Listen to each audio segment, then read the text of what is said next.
But I appreciate everybody coming in. I'm with Michael tonight. We're gonna probably go through a gambit of things we usually do. We never really stick to a specific topic, but there's always so much that ties into everything else. So thank you, Michael, for being here. And we were just talking offline about what would you call it? The occupancy of the Catholic Church, or what would you call it?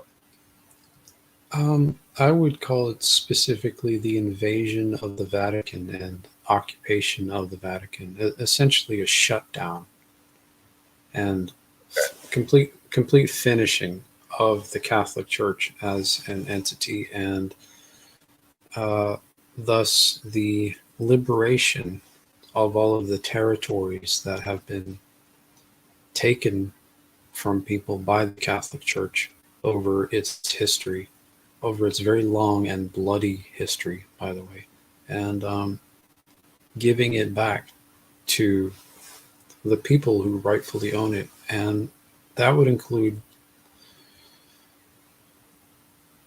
a lot of land. I mean, the Catholic Church owns something like 77 billion hectares of land, I think. You'll have to look that statistic up, but I know that it's significantly larger than the next largest landholder in the entire world. And there are only 800 or something people living in the Vatican City who are effectively in control of all of this land. And I think when you have issues like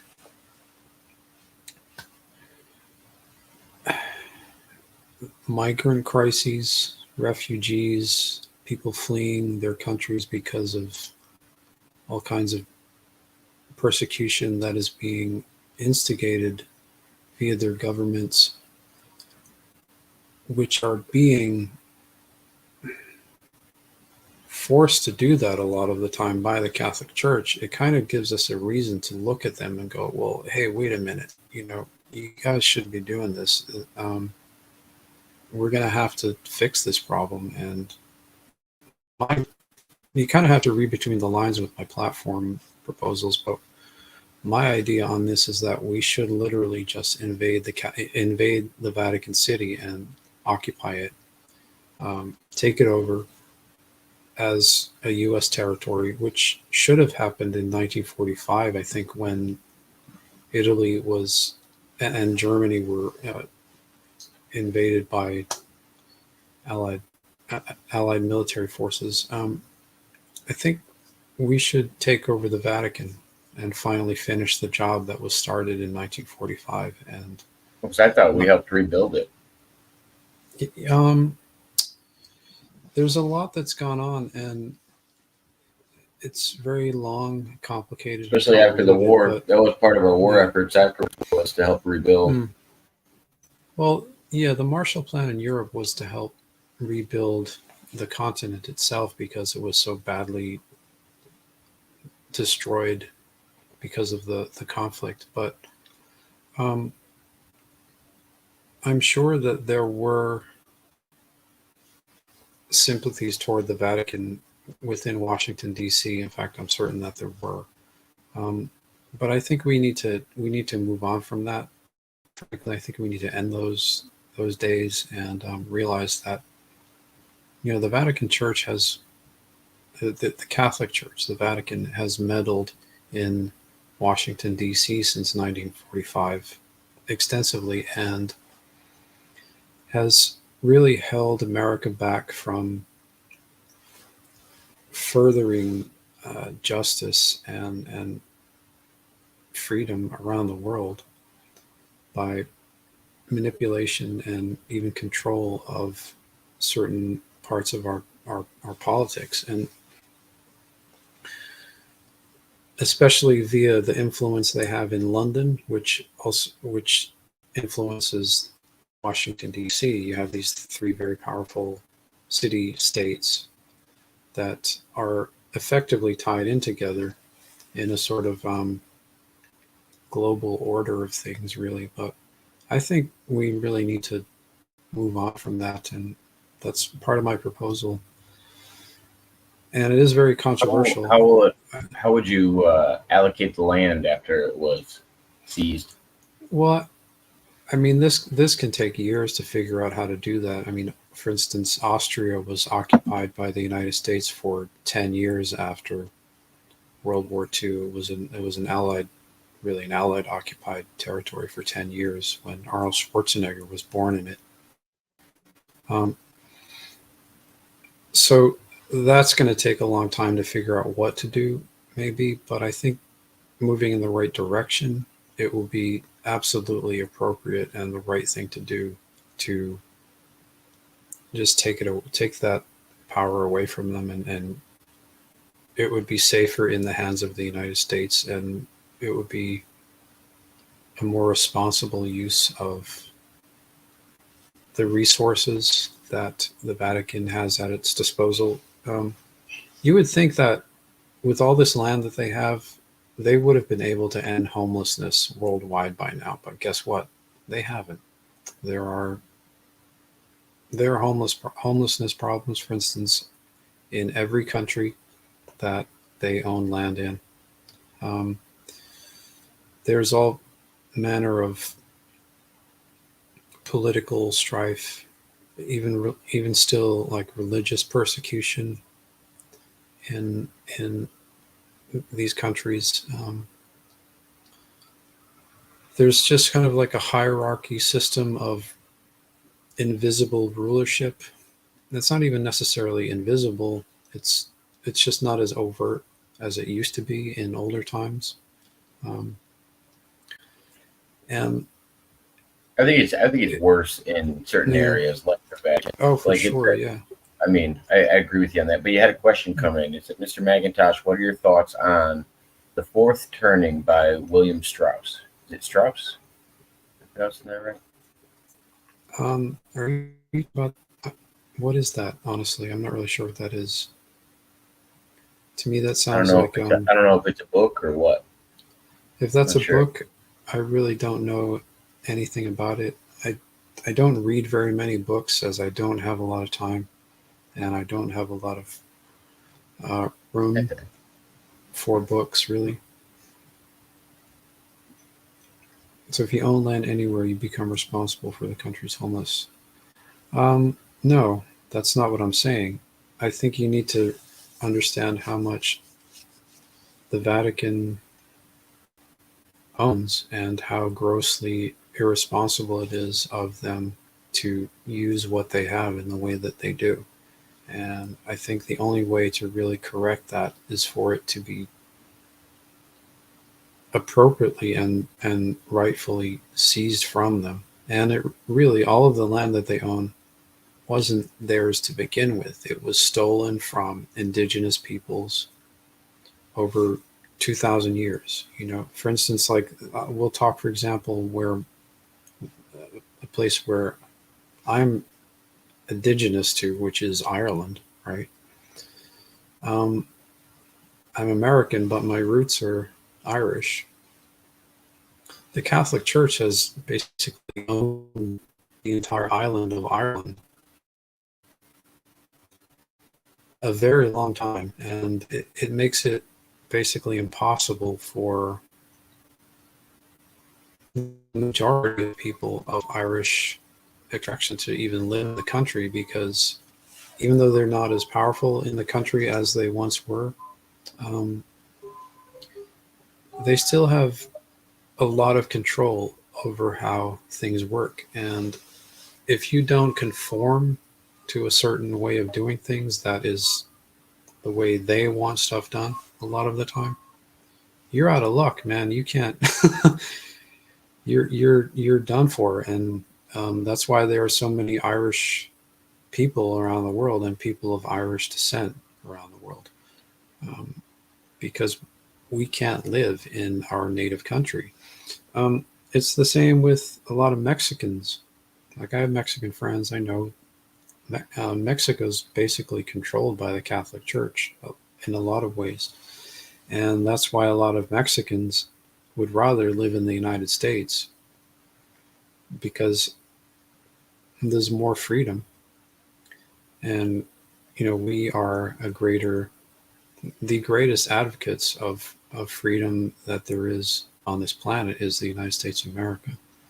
And I just think, in keeping with that, we should, instead of only taking people in who want freedom, we should endeavor to spread that around the world. And I think it will be very easy for us to do so by this method, by just taking over the Catholic Church and subsequently taking over the land and territories that they control. And I think that would be a big part of ending a lot of issues that that happen not just in America, but happen around the world. And it could be done in 24 hours. I mean, there's only 800 and something people that live in the Vatican City. How long would it take to arrest all those people? I don't know. I assume a lot of people would get together to protect the Vatican, considering, the Catholic Church has quite the following. I don't think it would be up to the 800 people in there to defend it. Yeah, I don't think they would actually put up a defense. I don't think anyone would really stop it, frankly. I don't know. I think there's a lot of people that follow the Catholic religion that would stand up for their religion and their beliefs. I wouldn't put past any religious person to die in the name of their religion. I think we've seen that all throughout history. Do you think they would stand in front of a fleet of U.S. tanks marching right into the city and fighter jets flying overhead? Yeah, holding hands. I really do. I swear to God, I really do think they would definitely attempt that. I don't think it would be successful, but I do think they would attempt it. Yeah, I don't think they get very far, frankly, and I don't think any of our troops would be hurt in the process either, because, they would be insane to even try to stop it, and I don't think anybody's that insane at this point. People might be upset, but I don't think there's anything they could do about it or would do about it. That's my opinion, and I'm sticking to it. What he was asking, or I don't know if it's a question or a statement with a question. Catholic Mexicans are leaving Mexico to avoid the Pope, not the financial gains? ? Well, the majority of them, if you talk to them, and I have a lot of Mexican friends. I grew up with Mexican people. There's plenty of them in New England as well, even though it's cold. The majority of them are basically escaping religious stuff that makes it more difficult for them to live normal lives in their native country. That's the actual truth. And, that's why they come to America a lot of the time. Of course they want to work. They want to provide for their families and all that stuff. That's what everybody wants everywhere. But they don't see an opportunity. They don't have as much of an opportunity to do that in Mexico because of the religio-political situation in that country. So it's not just for money, They're trying to escape a way of life that they don't and can't live with. So that's really how it is. Because I think the financial issues could stem from other things. Don't get me wrong. Like there's usually a cause for the financial issues, and it could be religious oversight. I'm not saying it is because I don't really know, but I would assume it would have a trickle down effect by how they're being governed and everything else. Yeah, it does. It definitely has a huge effect on how the entire society is run. And it's not just Mexico, it's a lot of countries. There's a list, you can Google them and find out just how many countries the Catholic Church owns vast amounts of land in. And Yeah, but Woody, I think that's what we're talking about. I think there would be a cause to why the cost of living is so expensive. It's not just the financial gain for the people in office. Like there has to be because they need to have people to govern in order for there to be a government. Like if everybody leaves, there's no incentive to do anything. I don't know. I would assume it's not just the way it is. You know, it's not Mhm. just the way of Well, if life. you, I think yeah, there's factors that make it their way of life. yeah. Well, if you live in a society that was founded on a, a belief system and you don't conform to that belief system, it's going to make it very difficult for you to get a job. You know, it's going to make it difficult for you to get a place to live. Um, for a lot of people, it's not even possible. So it's really just basic stuff. They a lot of these people that come from Mexico to the United States don't fit in Mexico at all, and they're hoping to find somewhere where they can just be themselves and not be bothered with that kind of stuff. And I grew up with a lot. You know, like I mean, some of my best friends are Mexican Americans. Um, and you know, they live in the United States legally, by the way, as well. They're not all you know criminal illegal aliens either. By the way, No, that's kind I of know a lot of people, and I even know some people that started out as illegal citizens. Because I work, I mean, mhm, being in landscaping, I work with a little bit of both. mhm, But I think it's more because I'm in the Chicagoland area, not really the field, but the field of business. I mean, that I'm mhm, in. Some of them, once they started getting paid, they voluntarily paid their taxes every year. And I was like, oh, mhm, that's an interesting thing. Like I couldn't say I would do the same if I was in the country illegally. Like I would mhm, voluntarily pay taxes and do all those things mhm. at the end of the year. And that's why a lot of people. I didn't realize so many people actually did that. Just Yeah, voluntarily pay taxes in a country where they technically don't have to. I mean, because if depending on their mhm, status, they could possibly get deported, and you yeah, would. That's almost like saying, "Hey, I'm right here, but I am trying to contribute at least." I yeah, don't know. and It's a lot more people than I thought it would be. yeah, But oh, hey and Herman, I forgot to say hi. Sorry, my bad. And yes, this is live. yeah, and they probably you know they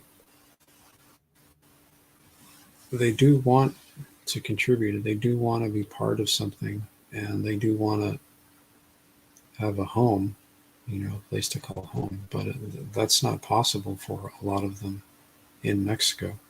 It's not possible for. Um, this is actually something that a lot of people from Europe also have in common with Mexicans, because there's still a profound influence and control, really, by the Catholic Church in Europe in certain places like France, Ireland, even Britain. And so where I grew up, this it's an interesting because it's you know it's the very corner of America, so it's you get a lot of European influence as well. Um, Yeah. my own parents are from Europe, so it's like you just get that, and you get Mexicans that far north too. So it's an interesting little cross section of a bigger picture of what's really a global problem. Um, and as an American, I look at it and I'm like, I just think, well, we could solve this so easily, and these people would be able to live in their countries that they are from. They can also live in America too if they want to, because they're all coming legally, as far as I can see. Um, but you know, I think it's just it's it is and it will be our responsibility to kind of ensure that freedom spreads around the world, into this century, maybe even into the next century. I don't know. I don't know what 2100 is going to be like, but I think in this century we can definitely do more in that regard, and we don't have to go crazy with killing people either to do that. We just have to operate the right way. I'm not talking that we should nuke anything or bomb the crap out of anybody or anything. All we need to do is send in some tanks and some Air Force and just arrest a whole bunch of people. And once that influence is gone, nature will take its course and there will be greater freedom. So you have an idea of what you think the future is going to hold. When do you think humans will no longer need something like religion around? I don't think we need it at all anymore. But I'm not really religious. I believe in God, and I believe in spirituality as a way of life, really. But I think in the way that the founding fathers meant freedom of religion, that's closer to what I believe as far as what religion actually means or meant to what they were saying. What do you think their original message was with it? For a freedom of belief, you were legally protected to believe whatever you wanted, because if you think about it, at the time they were under the thumbs of the so-called Christian churches of England at the time. Yeah. And a lot of them weren't really conforming to that mentally, but they were forced a lot of the time because of the British governance in America to participate in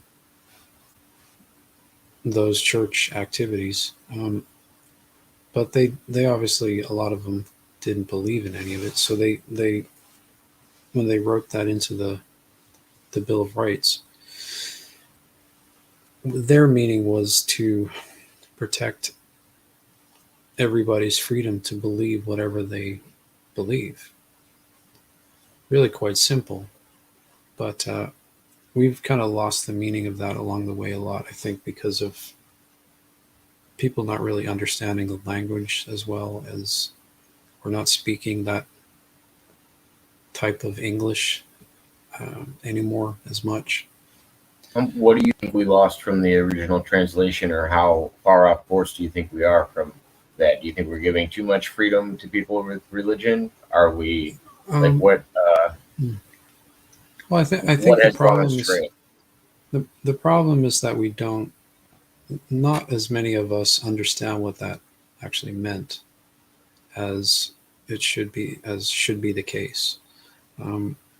We should understand that in context and understand what the world of the time was like if we really want to understand what that actually means. And I think a lot of people have now kind of superimposed their own understanding of what they want that to mean onto what they say it means or think it means or believe that it should mean. So now a lot of people think they can just have whatever they want, and that's their freedom of religion. And to the point of where you even find people forcing their belief systems on people and kind of mistreating others in the name of their religion, this kind of thing. I almost wonder where you stand on, like, if it interferes with business. Like, if a company decides they don't want to make a gay wedding cake, so to speak, because Mm. these are the kind of things that politically, where I think religion and freedom of religion and other things actually cross when you're talking about the law. And Mm. since you have an idea of the law, this is something that's pretty current that happens a lot. Yeah. The whole Do you thing think about that should be making covered in freedom of religion, or do you think that is something we've gone too far with? Or mm, there's a couple of things at play when it comes to that, but I think there's definitely freedom of choice. Really, is a big factor in that. Really, um, like if I own a cake, yeah, you're talking about that, like the baker who didn't want to make a gay wedding cake yeah, instance there. well, and Um, it's a stupid term in itself because the cake isn't gay. You just don't want to support a gay wedding because that's right, against your religious beliefs. it's against their But belief you're system. but are you denying service because of somebody else's beliefs? Like Mm. where's the border? I guess. Mm. Well, I suppose if homosexuality has become a religion, then No, if it's we just have, different beliefs. Because yeah, if it's broken down, what the fathers wanted was you to be able to believe in whatever you wanted, that they mm, can believe that homosexuality is definitely a thing. It's not mm, a sin in the Bible. Like it doesn't even have to be a constructed religion. I mean, I can point to a lot of unconstructed religions that are tax exempt. So mm, I feel like yeah, it's just a belief. I would say. mm. Well, I would like to see them taxed out of existence, but that's just where I'm coming from. Um, but I'm sure that there are a lot of people out there who share belief with me who may never say anything about it. But I don't care. I have the kind of I'm one of those people that's like, well, if I know something right, and even if nobody's going to back me up on it publicly, um, if people are going to really disagree with me, I'm still going to stand by it, and I'm still going to put it out there. And this is one of those things. I think that, well, the whole issue with the gay rights thing, that's just a lot more complicated of a subject than I think people want to make it out to be. It's not really kind of, I don't think it's something that can be really oversimplified in that I think way. it's as simple. I think it's as Mm. simple as the Constitution makes it out to be. Mhm. So I was going to actually, before we jump on to Kevin's question, I was Mm. going to give you credit because I just heard something recently by the leader of the Young Turks. Do you know who I'm talking Mm. about? Sank.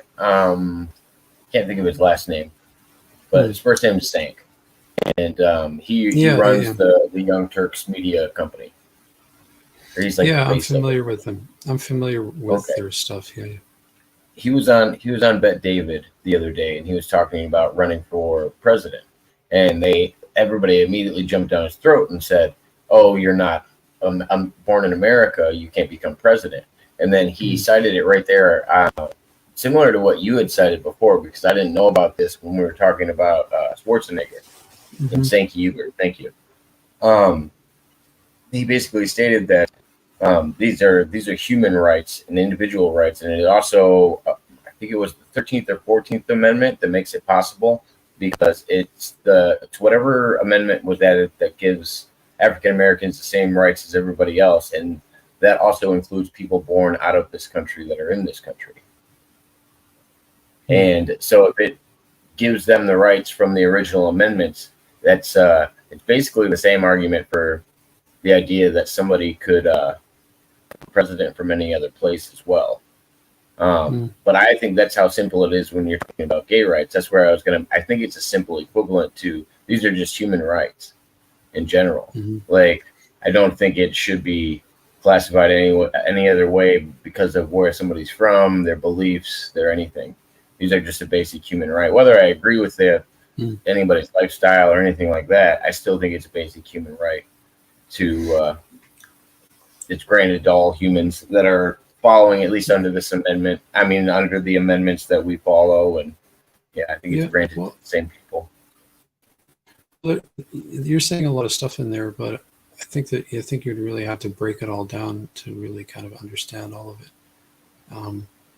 But yeah, I mean, freedom of choice. You know, you have the freedom to be what you want, and so does another person. So I think I'm personally losing your audio. say that I'm losing your audio, or maybe let everybody in the chat let me know if you guys could hear what Michael just said. I think I'm losing your audio a little bit. all right, is that working? I can hear you a little better now. All right. Yeah, just saying, like, you know, freedom of choice is really the key principle of that discussion. I think if I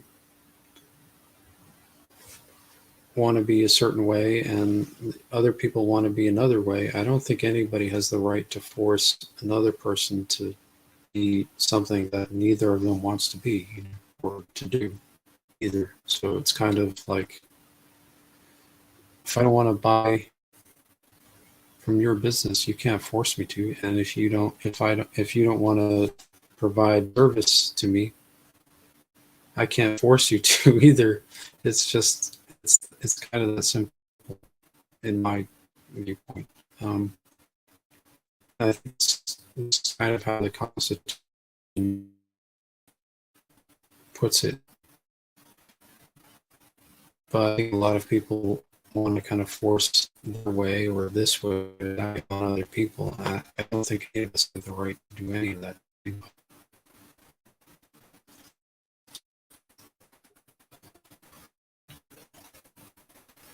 I'm having trouble hearing most of what you're saying. I apologize.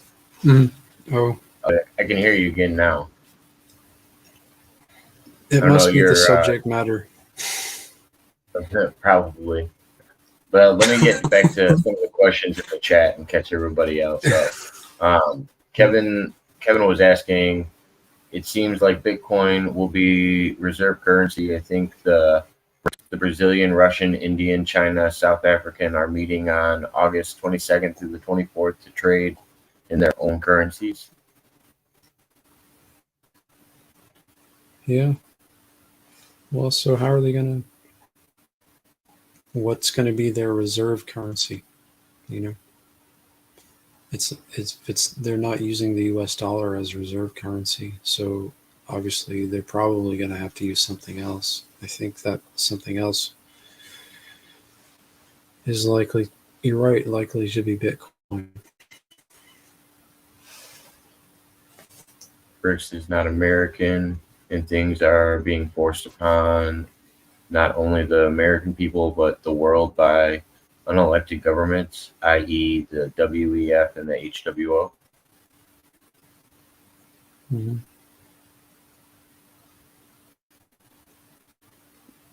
Sorry, this is some from the stuff we were talking about earlier, too. You can't repress speech, nor can you force speech. Yeah, First Amendment covers that. But I saw somebody, he said, also the Constitution is very specific to why you must be born in America. I do think it was when the original amendments were written, but I think there's amendments that come after that actually give other people access to the same amendments as everyone else. After I've seen it presented to me. I do think that guy had a point, and that may further extend that even more so than I thought. But my thinking on it was that if a person was born inside the United States or the U.S. territory, like say, that they were a natural born citizen and thus eligible to run for president if they had assuming they had been a resident of the country for 14 years. I suppose, yeah. I mean, those rights may be extended even further thanks to the 14th Amendment, I believe Yeah, that it's was. either the 13th or the 14th. I don't remember which Mhm. one, but apparently It's, that gives rights to other people, and then as soon as they mhm, give rights to other people, it actually expands on a lot more than that. mhm. And once I saw that, I was like, wow, that's the fastest way I saw somebody justify it. And he goes, that's what they'd actually attack him against is if Yeah. he was to run for president in media, they would immediately say he's not from this country and try to get Mhm. people to overlook it, even though he Yeah. could report that there's an argue for the fact that he could run for president and be president. Hmm. And I just think that a lot of people are kind of stuck still on that. And it seems to me to be not even a point of argument, really, when you actually understand the Constitution. But it seems to me like a lot of people haven't done that when it comes to that subject. And it's unfortunate because I do think that we have a lot of great people who are, you know, fine citizens of the country, have lived in the country for long enough, worked hard, that were born outside of it, who could be providing good leadership for the country. Um, but because of the fact that they weren't born inside the, in fact, it's not even that they weren't born inside the United States, people in the original states. I mean, think about it. We only have ever had one president from California.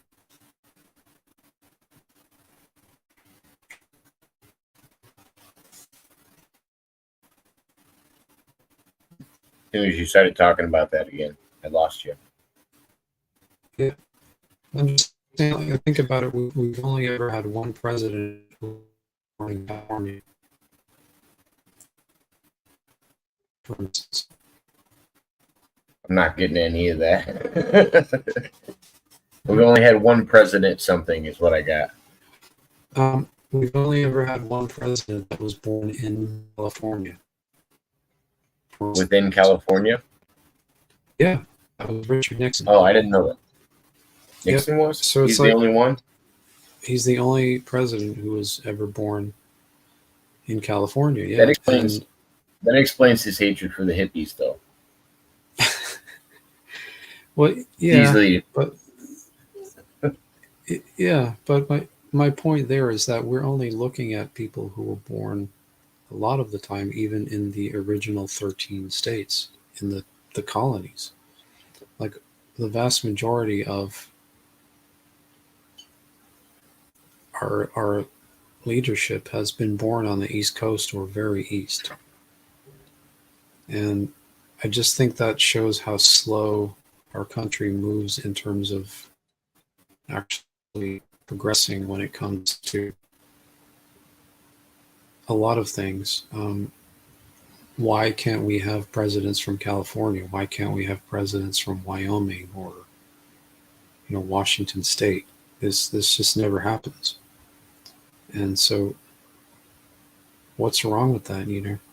What's wrong with an electoral system that only looks at things that way?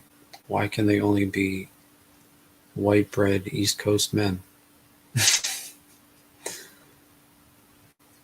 That's why Doesn't the Obama birth certificate was such a big deal. Said not enough. Yeah, because he wasn't born in Delaware or something. It's that Wasn't he born in seriously. Hawaii? I don't care where he was born. I thought I That's thought that's that where was I'm. the birth certificate that was finally brought up. But yeah, I remember. Well, because that was. Well, I mean, I think that also fits into this Mm, community that you're in because there's people that have said they served with Barack Obama, and some mm, people say that he actually wasn't born in this yeah, country. Some people say he was born in Hawaii. There's a mm, lot of mythology around that one. yeah. I see. I'm just one of those people that my understanding of the law is a little different, and So I don't care where a person was born, and to me, it's none of my business. Sorry, dropped my stuff. But yeah, no, I don't think it matters. I definitely don't think it matters. That's what Zank was saying. He just trying to make it a public display to kind of get people riled up. But is he from this land or is he? It's very, I don't know. It's very nationalist, and in the wrong way though. Yeah, it's nobody's business, you know. It's not really anybody's business where somebody was born. Are they? I mean, if they're eligible to be president, they're eligible to be president. It doesn't matter. Right. And so, I mean, I could have been, I could have been born on the moon. Well, that's And U.S. That's U.S. property, isn't it? yeah, and I would still be eligible to be president. You know, Mars could have been born on Mars. I could still be U.S. president. Doesn't matter. I wasn't. What about an invader from off this planet? Do they have to be around for at least 14 years? I think they would have to be.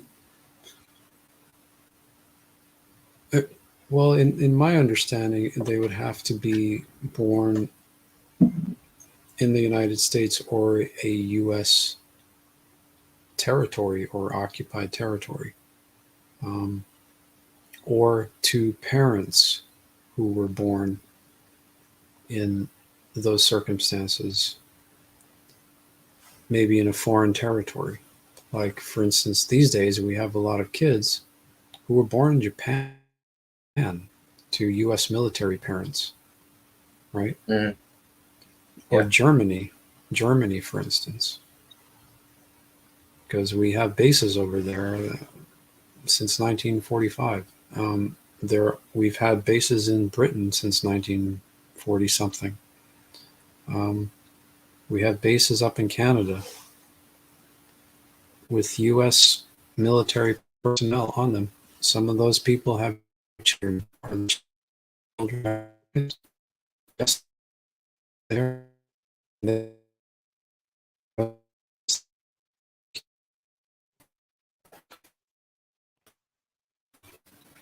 That's my understanding of natural born citizen is. I suppose the 14th Amendment does possibly extend those rights. I thought about it enough. Let me catch up the chat a little bit because I lost your microphone again, so I'm going to catch up the chat a little bit. Our education system has been subverted over the last 2 generations, and our youth have no clue how government works. I agree, but so what we were referencing, I was referencing the 14th Amendment, and Michael was actually referencing being a citizen for 14 years or more as well. So I think there's a few different ways. His real father is Frank Marshall Davis. Frank was CIA, KGB, double asset. His handler was Obama's father. His mom's dad, he was CIA, and his wife was also CIA. More than half the people in political positions haven't got a clue either. So nada for me, it wouldn't be blindly. It's just I don't think that should be a deterring factor is where somebody's from. It doesn't question where your loyalties lie as much as I don't think that's a determining factor that should be judged. I think there should be a lot of things that are judged about somebody that's going to be an incumbent president, a possible incumbent president. Let's see. We're good to go now. Okay, is this working? Hello, hello. Hello, hello. All right. Got your back. We're having some technical issues. Only when you talk about Barack Obama. Barry Sotoro. Let's see. What did we miss? They're talking about Marshall Davis, Obama's real father. Um, Hmm. his real father is Frank Marshall Davis. Frank was CIA, KGB, double asset. His handler was Obama's grandfather. His Hmm. mom's dad, he was CIA, and his wife was also CIA. Wow, I did not know all that. You Yeah. can Google image it. Well, so it's just an image. You don't know that he's. I would have to see the certificate, I guess. How would you know? I don't know if his father or that person was. Yeah, that's confusing. It'd be too hard to figure that out and actually be accurate about it, That unless was maybe you signed the definitely birth certificate.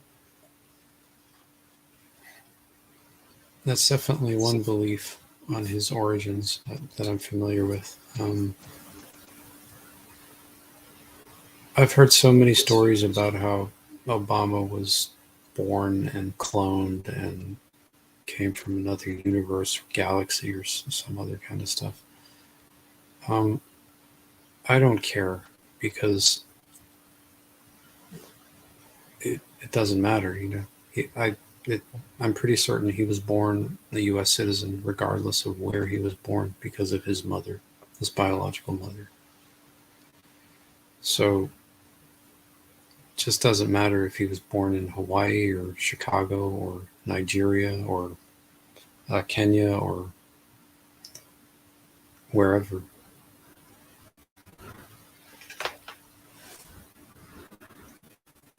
Finley Ann Davis is the grandfather of Hitler or granddaughter of Hitler. I don't know who that is either.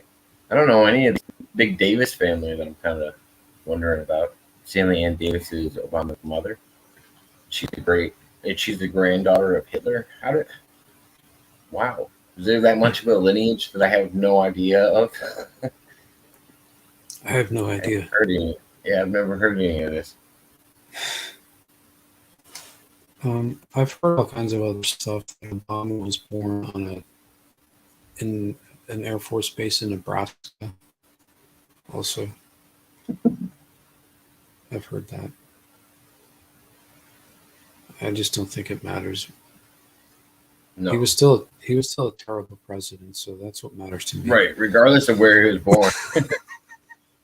But no, that I assume some people would want to know as like a venting process, and I just don't think it should be any deter of if somebody could run for president.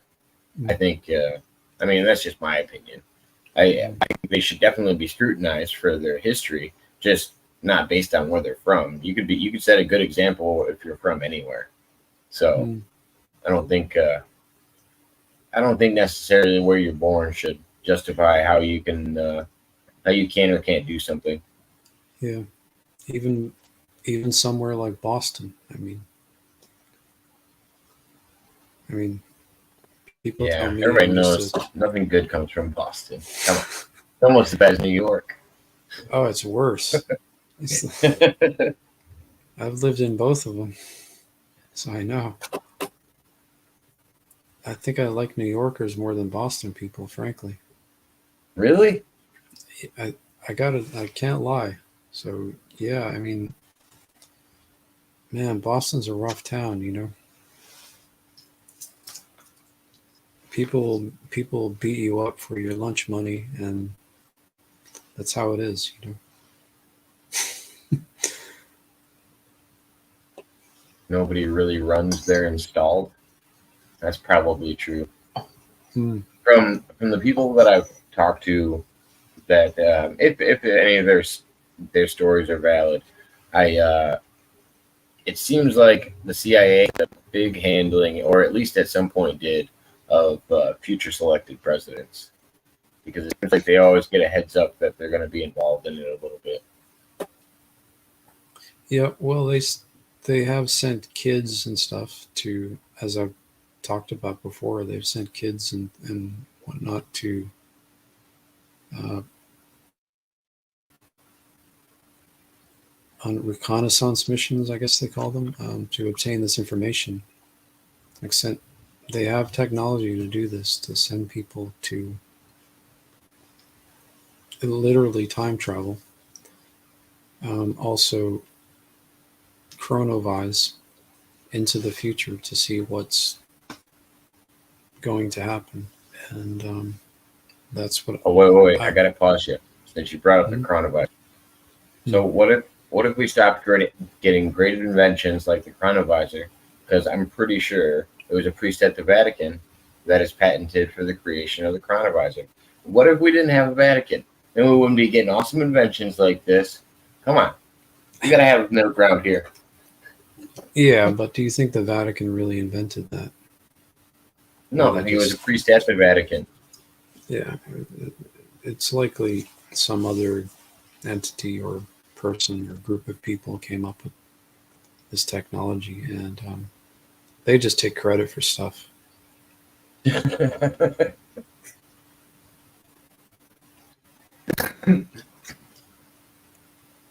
CIA installed LBJ. That's for sure. It's possible. Hmm. Similar faces, Alex Crowley and Barbara Bush. Uh, I hope they're not related, but all Do you know? Scientologists. Did I tell you what my mom's maiden name is? No, Oh, would you like to know? I'm gonna go ahead and guess Crowley now. You are correct. So any relation or just mere coincidence?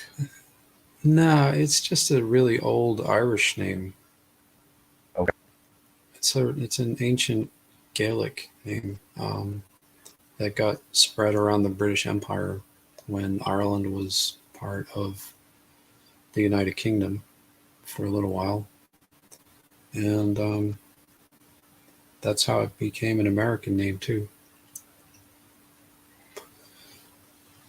But it's originally like O'Cruelig or something, some really difficult to pronounce Oh, it correctly probably had Gaelic. yeah, it probably had additions to it.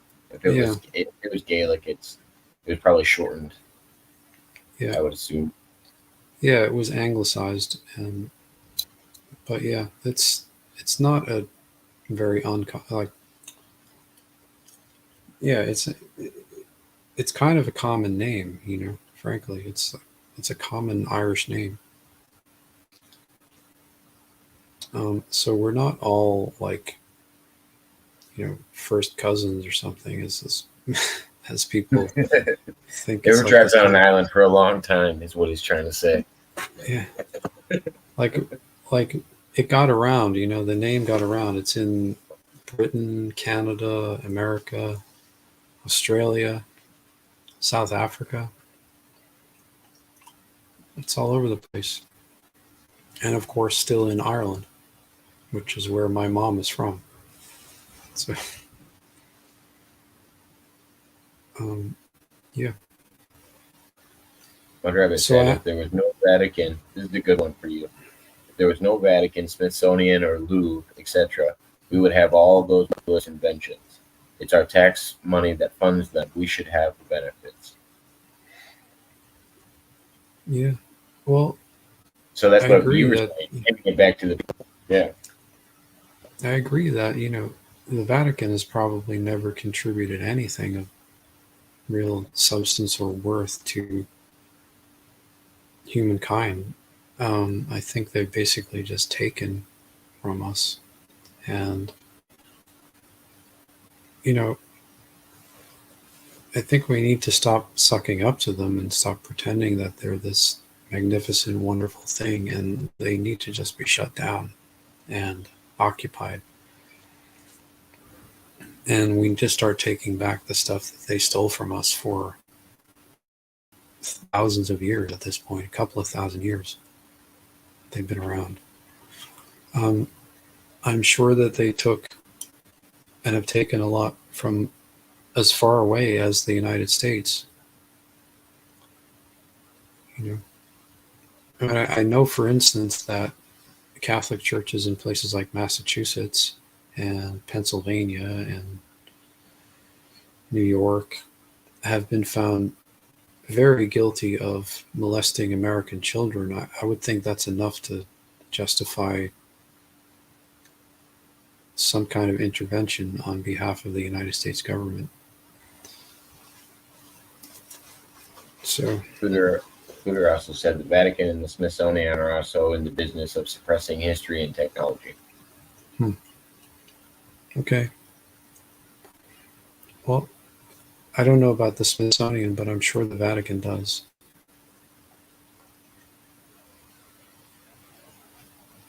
Vatican holds over half all the world's gold. Wow, I didn't know that. Probably. But think of all the land that they own. For instance, they have just crazy amounts of land. It's not even usable. They can't use that much land. And on the other hand, we still have homeless people in America. Yeah. So it just doesn't seem rational to turn a blind eye to this any longer. It just doesn't seem rational.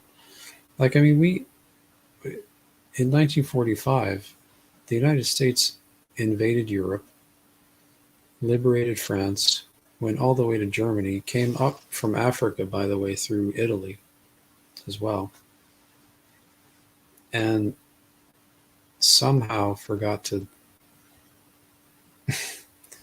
get to the Vatican. That should have been done. In my view, that should have been done a long time ago. I don't know what kept them from doing that, other than I don't know. Probably their influence in Washington D.C. Really. Oh, by the way, also, I think this would be a great point to talk about repatriation for African Americans, because if you know your history, you'll know that the biggest profiteer of slavery in the Americas was, in fact, the Catholic Church. And African Americans, we know, were slaves for hundreds of years, were subsequently freed, and never really compensated fairly for all of that time that their ancestors were enslaved for. You should know that African Americans are maybe about 15% of the population and only own about 1% of America. Because of the hundreds of years that their ancestors worked for free, I think doing what I've been talking about would be a good way to start thinking about compensating Americans who are descended from African slaves. For reparations? Yeah. Yeah. Not sorry, I said repatriation. That's not Yeah, I was like, wrong. wait a minute, what did we call this? Very I was going to wrong let you word. continue. I thought you were going to explain it. Sorry, I'm a little tired. Reparations, not repatriation. That was the wrong word, the absolute wrong word. So excuse my error there. But yeah, reparations. I think that would be a good place to start in terms of administering reparations to descendants of slaves, because they've never received justice for that. And I think this is the way, part of the way to do that is to really just take it back from the people who profiteered from their suffering and their ancestors' suffering for hundreds of years. If you look, you'll see that some of the, like, nuns own slaves in the South and stuff. Priests own slaves. Oh, yeah. Yeah. I mean, slavery was very common Mhm. in the United States at that time. Yeah. It's like they try to make it out to be like it was only the South. At the time, it was the North and the South well, too. there was definitely some in the North, but they were some of the foremost promoters of the institution of slavery, and because they were profiteering from it. Well, and slavery was in the Bible. In I a think there was different more way. justification. I think there was, well, we can call it a different way, but just like how we interpret the amendments nowadays, it's an old classic text that we choose to interpret whatever way we want to, that fits our own narrative, and that's exactly what happened with slavery. I think for anybody that did it under religious terms. Well, these are all older, pre-American writings in the Bible mostly, but I think looking at this situation that we have today, it seems like we could do something to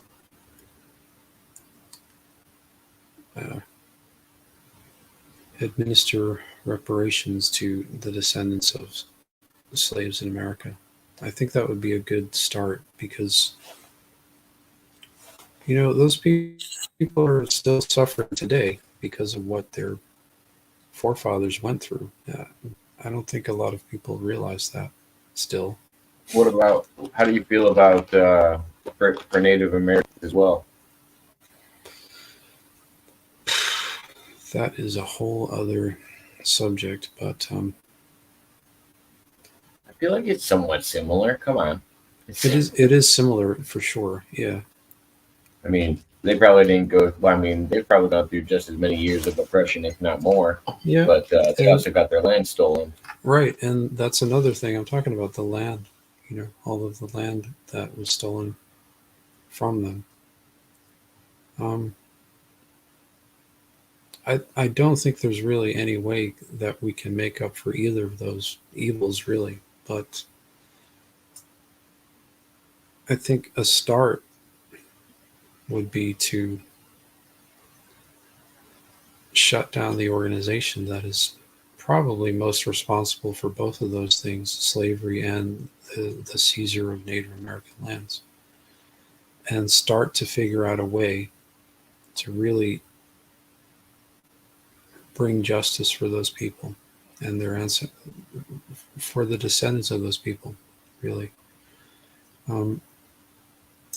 Because you and I both know that isn't the situation at the moment, and it won't be unless we actually do something. And I'm all for it, I would drive the tank. I mean, I think there's problems all over the world when it comes to some of the things that we're talking about, whether it's slavery, corruption. Like, there's still slavery going on to this day, and I think the U.S. military can be used in a lot better ways than it is being used when it comes to actually making the world a better place, instead of just sticking our nose where the oil is or where we get some kind of financial gain from it. It's not our job to police the world, but at the same time, like, basic human rights could be extended farther than the United States. Yeah, absolutely. And I think part of that is eliminating institutions that have been the foremost promoters of injustice and inhuman behavior. Specifically, the worst perpetrator, which is probably the Catholic Church over the history of America and the history of large parts of the world. But we've just continued to ignore this subject up until now. Yeah. And I'm hoping that it will become more of a conversation with people, because I've been saying this, and I'm saying it right now. If I end up as president, whether it's 2024 or 2028 or sometime in the future, that would be the first thing I would do on day one, is head straight to the Vatican City in a tank. So, Interesting method. yeah. We got a question in the chat. Mother Rabbit said, Jacob and Michael, have you seen the news about the rescues and arrests? They've been happening all along. Which specific ones are you talking about, Mother Rabbit? and corrupt MSN isn't reporting on it. I haven't heard about it because all I watch is MSN to get all my news. So I definitely haven't heard about it. I'm just joking. I might have heard about it. I don't know what topic you're talking about. Um, I don't watch television, and I haven't been reading the newspapers or events or anything. Because believing anything that's out there at the moment, it seems like there's a lot of just kind of propaganda and that there are a lot of psyops going on. So I don't really know what to make of what information I'm obtaining. So no, I haven't seen anything about that anywhere. Yeah, something about 13 girls getting rescued. I'm not really sure what. Yeah, I don't know. I would have to know the circumstances. I'm glad 13 girls got rescued. That's good. From whatever situation where that needed to be rescued. That's good. I don't even care if they're left or right. If they made that happen, that's a good thing. In the year, they rescued 58 girls and women, arrested about 200 people. I don't remember what month it was. Who's doing these arresting and what was it for? Is it for trafficking or what are we talking about here? I would assume because that's like the new crackdown that's starting to be addressed by main media, but it is kind of being swept under the rug when it comes to that subject in general. That's the same reason we never ever heard anything about Epstein ever again or Maxwell or any of that. Like all of that just kind of disappeared. Or how many times Clinton was on like how many times Clinton was on that goddamn airplane going over to Epstein Island. Like all that stuff just started to disappear in the media, and they want you to look at other things. Now, talking about we haven't talked about this yet either. Now they're trying to distract us with aliens in Congress, and I'm like, wait a minute. I was like, so the rest of us have known that aliens are a thing. Why are you trying to distract us with it now? Like, what's the agenda here? Why is this the new red flag?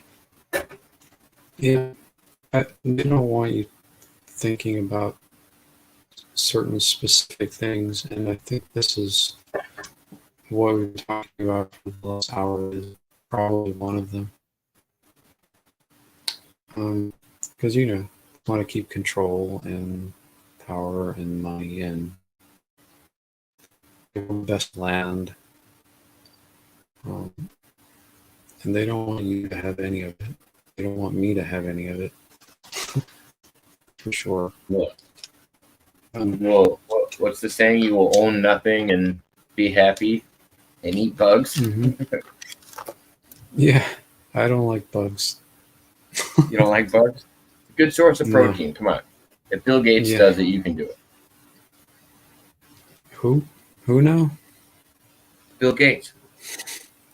Who's that? Never heard of him. Oh, he's the one that saved the world from polio. Oh, right. That guy? That guy. Dr. Evil? Moo-hoo, ha, ha, ha, ha. $100 billion. Yes, that guy.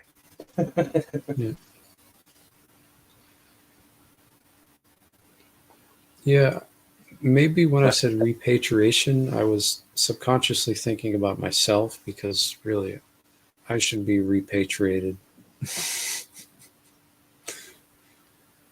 Federer said, "You will eat the bugs."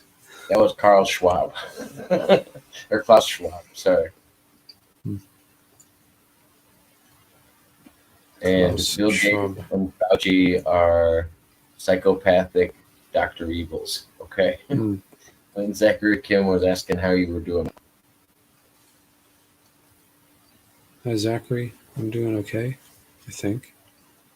was trying not to put my foot in my mouth too much, and I think I failed already with that today, but that's okay. None of I us are don't think so. perfect.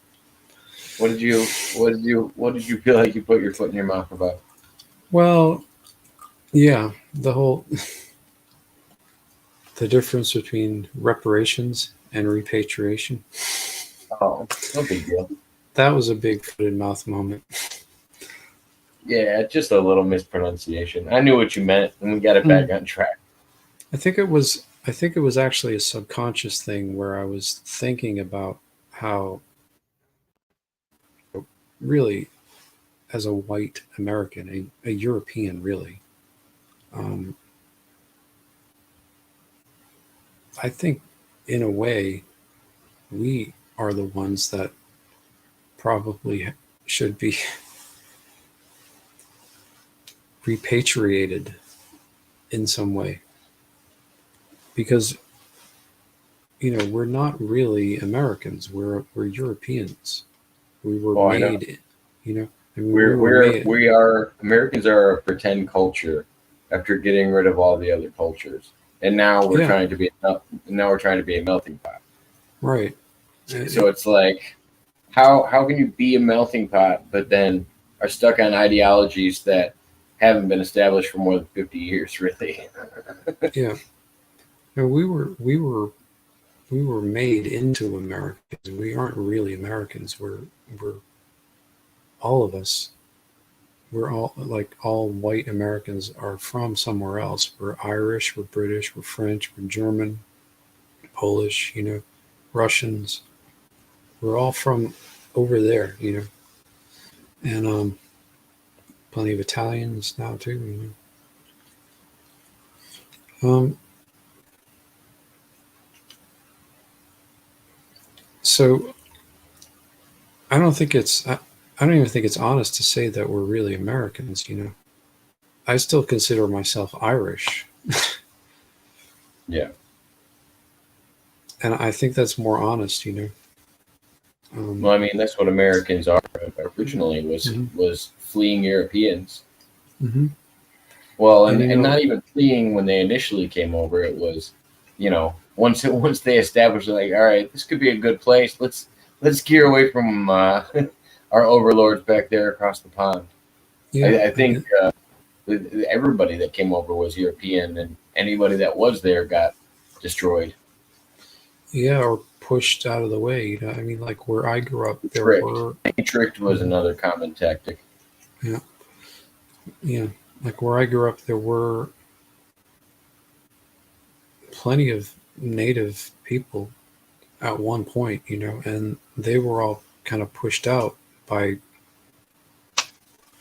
settlers to Yeah. Canada and the Western United States. There's still some around, but there's not nearly as many as history shows us that there were. And I, if there was any way to bring some kind of justice for those people, their descendants, I wish it could be done. But again, like I was saying, I do think a part of it that could start that would be to get rid of institutions that have furthered this type of stuff. Um, Probably the worst perpetrator of it being the Catholic Church. Hi, So, Leah. Thank you for being in. Degri Kim, I don't know if it's the statement, I assume. And notice that some time travelers on Apex say that it's actually better to not believe their stories, such as Daryl Dean and Casper. hmm.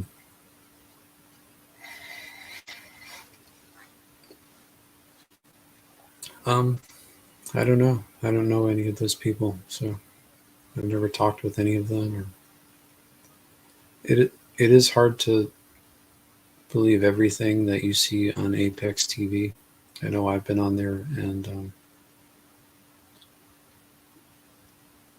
there are people on there I'm sure are the real thing, that have been on there are the real thing. But I also think that there's so much stuff out there that's junk at this point. So it's hard to really know what's real. My rabbit said, my heritage is so mixed I can't call any other country mine except this one.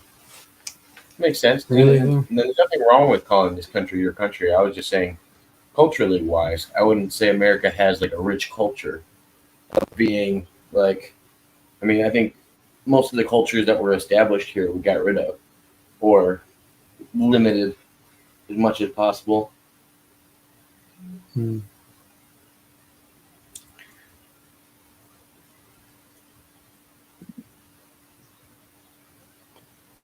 Well, I think what happens in America a lot also is that there's a tendency to erase what's really there and replace it with something that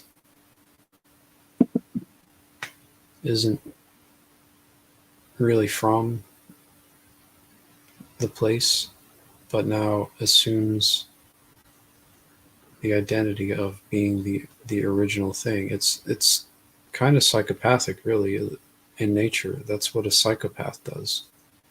A psychopath will pretend to be a person. Like, this is what they actually do. They'll take on the mannerisms of a person and the characteristics of a person, and literally Sounds like the winners of every war, though. Like, yeah, the history is written the winners and not the losers of wars and battles, and that's exactly what people did to conquer land and establish a dominant foothold in those places. Yeah, they tried to also burn the books, delete the history, all of those things. And they will literally become that person, and even convince themselves that they are the real thing and not the person that they basically stole everything from. And I don't know, it just seems like that happens a lot. Travel outside the country. I'm not even in the United States right now, by the way. No, to appreciate Europe. I agree with that. I think a lot of Americans are blind to that. They don't know most of the freedoms that they have. If they were to travel outside of the U.S., they would see what they don't have.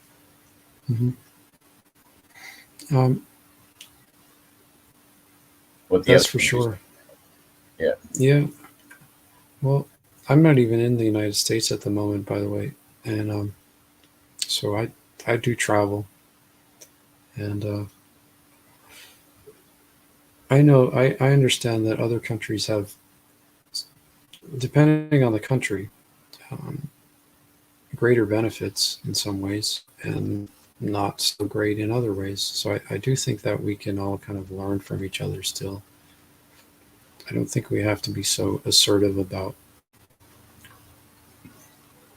our way of doing things better than other people's way of doing things, and we don't have to feel inferior about it either. But it just seems to me like we can be learning still and endeavoring to correct a lot of the stuff that's gone on in history, because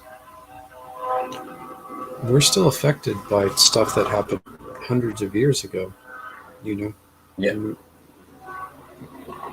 we haven't really been doing as much to counterbalance that stuff as we could be, and that's part of what I'm hoping to do if I get into office. I don't expect that to happen at this point, frankly, but if it does, for some weird reason it happens, this is the kind of stuff I'll be thinking about and focusing on and trying to help make happen, which is correct things. I think it might be difficult, it might be painful for some people, but in the long term, I think it will make for a better country and subsequently a better world. So, you know, I don't expect any support from anybody, but if there are people out there who want to support this kind of thing, here I am, you know. So check out my website and stuff and let me know what you think. If there's anything you guys think should be up there that is as important or more important than any of the points that I have listed, I would be more than willing to give them consideration, because I know I don't think of everything. I'm just one guy, you know. And It's MacintoshUSA.com, right? yeah, MacintoshuSA.org is the website. Oh, .org. And, Sorry. Yeah, I couldn't get .com, so for some reason, I think it was I'll just read more that. expensive. Actually, .com was just more expensive, so I went with .org. It's a little bit cheaper, so that's what I have. Plus, you know, .com is a business, and I'm not really in it for my own profit or anything. So it's an organization really that's endeavoring to make some positive changes in this world.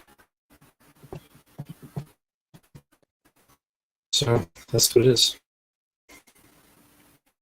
Zachary Kim, there is such thing as multiple timelines. What are your thoughts on multiple timelines? Yeah, quite likely. I was talking with a guy earlier from Pennsylvania who was saying that there's basically this group of people who have access to technology where they're able to travel into, like, time travel into people's lives and kind of sabotage their entire existences. And Like a body literally, snatchers type of thing? Montauk chair type stuff. Montauk chair Something to stuff. do with the Montauk project. So what happens to the entity that's inside of the vessel during this takeover? I really don't know. I'm not that knowledgeable of the in-depth nature of this stuff, frankly. I'm still learning a lot, and I only know for certain what I have personally experienced. And I'm sure that I don't even remember everything that I've personally experienced, because it's a lot, and a lot to. I wanted to ask you a question. I was talking to somebody. Sorry, your microphone's breaking up again. My bad. I thought you stopped. Can you hear me? Yeah. Okay. Sorry, I didn't mean to interrupt you. I couldn't hear you anymore. Oh, I can hear you. Okay. Okay. What I was talking about with somebody else earlier was the Montauk chair. What do you think? I don't know if you ever had experience with the Montauk chair, or if it was just a jump room experience, or what you had. But I've had an idea of what I thought the Montauk chair was, and I thought it was a recovered seat from a craft. Mhm. And I was wondering if you've heard if there was ever multiple of them, or if you heard like a different source of where these chairs came from, or if they were created by the government, or if you knew anything about these Montauk chairs. I've heard all kinds of things, but I don't know for certain anything, so I wouldn't want to sort of regurgitate anything that I've heard or what I think this stuff might be, because I really don't have any factual information. I don't have any experience with that I can recall anything of that nature. So it's really, Gotcha. it would basically be conjecture. I have some experience with something that I think we might be related to it, but I don't know if it's the same thing because I don't even know what the Montauk chair really is.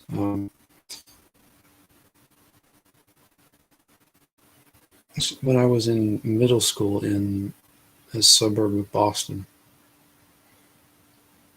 there was this one time where I was taken from I think it was my English class, and I was brought to the basement of the school.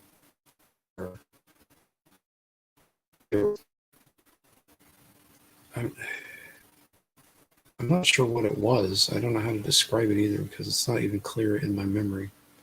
But it was like a jump room type thing where they brought me through it, whatever it was. And did you like enter a doorway? Was it like walking through some kind of electrical field? Like, what do you remember anything about it? It was you're right, how you put it, was like a electrical field of some kind. And walking through it, we appeared in what was, I can only assume, was Mars. It was a teleportation method. And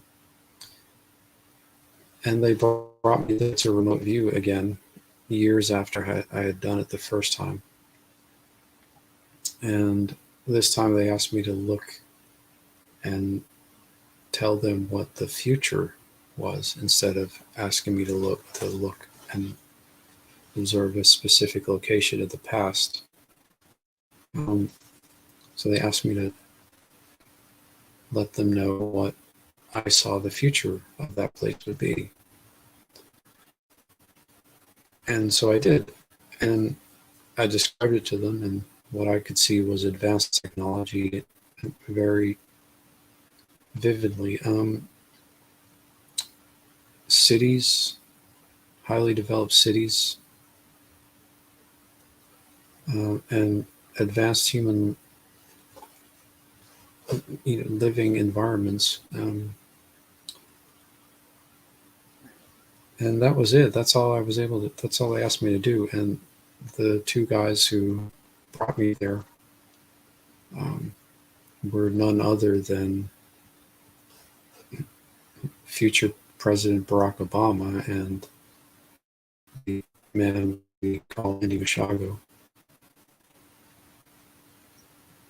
And then they brought me back to Let me ask you another question. Do you consider Andrew to be a future president?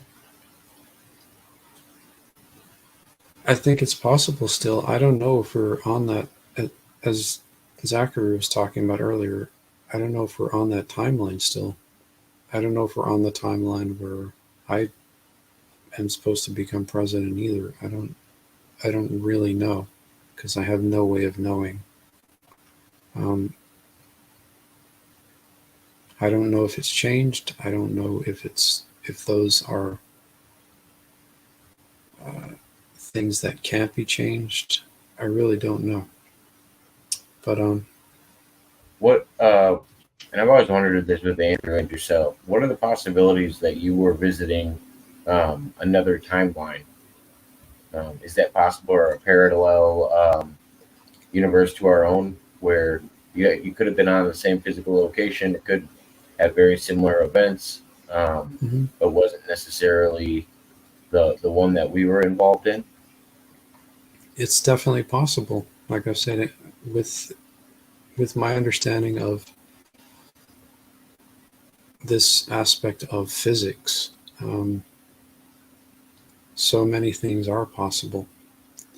And I've studied quantum physics as well, so I do have a good understanding of how the universe works in this way just from that. It is absolutely possible that we are not on that timeline. It is also absolutely possible that these things can't be changed. So there's no way I can give a definitive answer to that question because I just simply can't. I can't say that I know. You couldn't prove it. I just didn't know if I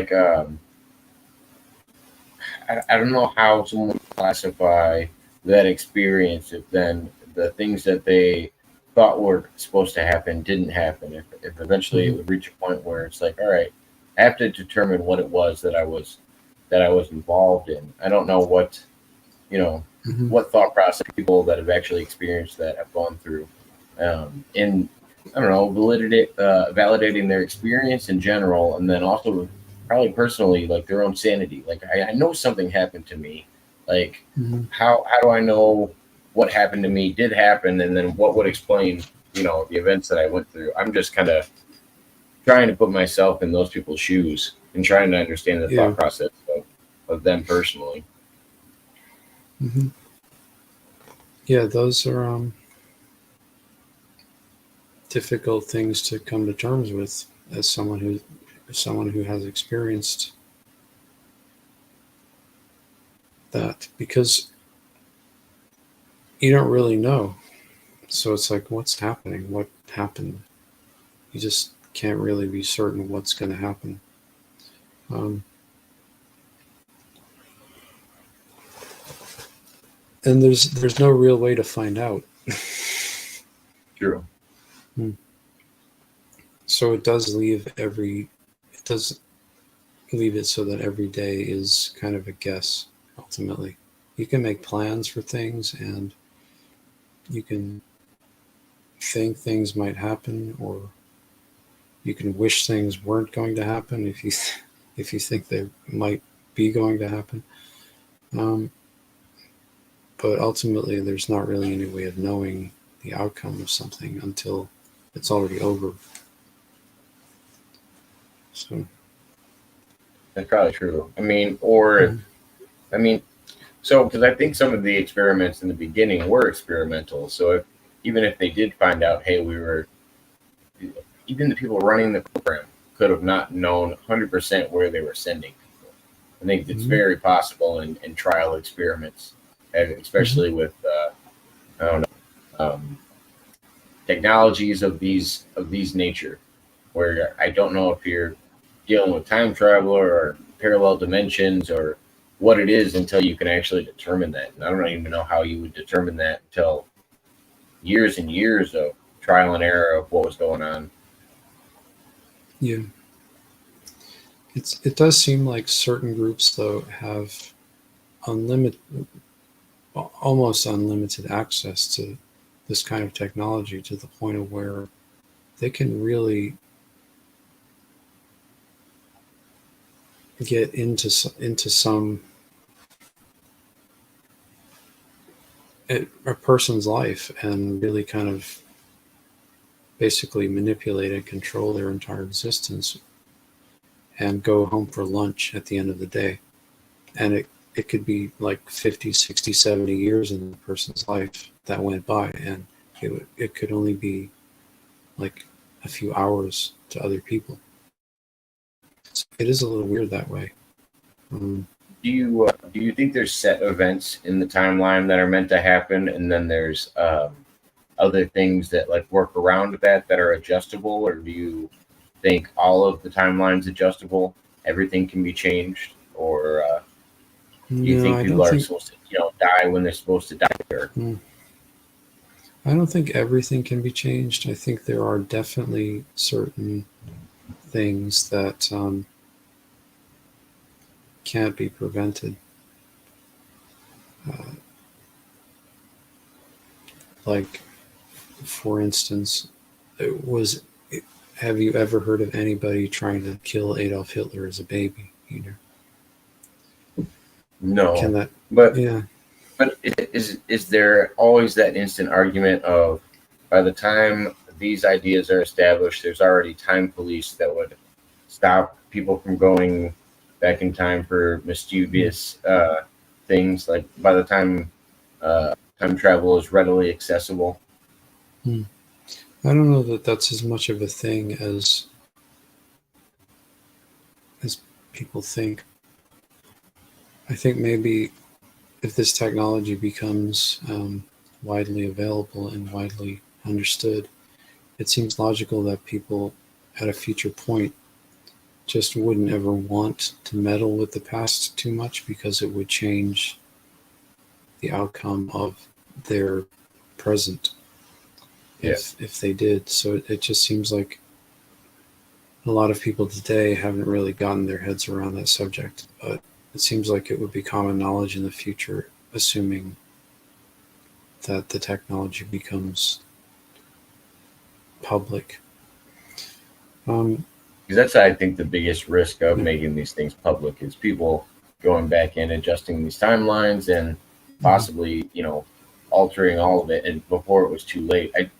Because I think they're going to be used for military purposes before ever civilian, and I think at some point it would be abused. Most technologies are usually introduced into the military before civilian access, but I don't know. I can only imagine the possibilities of altering timelines, and that's why I thought that was one of Andy's proposals that I actually liked, is not necessarily giving people access to time travel, but you could do teleportation to cut down on pollution, and you could also use chronovisors to basically tell an accurate history.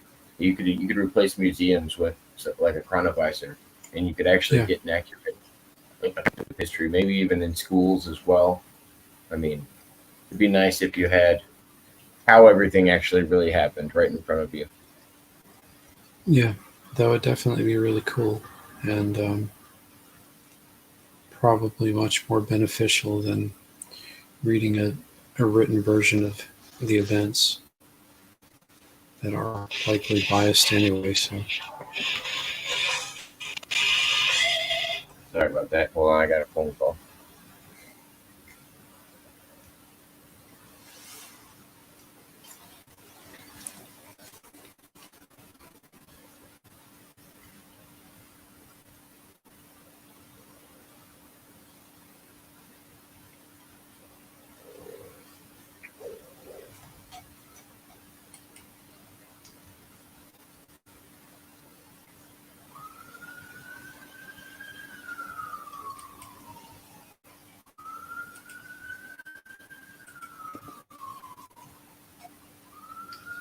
Check. Am I back? Yep. All right. Sorry. I was reading Leah's statement of, I wish I could change my timeline. What if you could change a timeline? Would you do it, or would you try to change future events? Or what would you do to actually change something if you had the choice? Would you try to go back and do something like kill Hitler and try to stop like a large chain of events, or would you try to go to a specific point, or would you try to nip it in a future point? Like, what would be the most benefit that wouldn't have the worst outcome?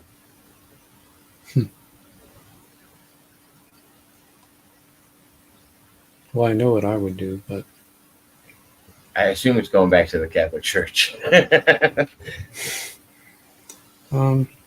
I would probably just tell myself, visit myself in 2010, 11, and tell myself to buy more Bitcoin.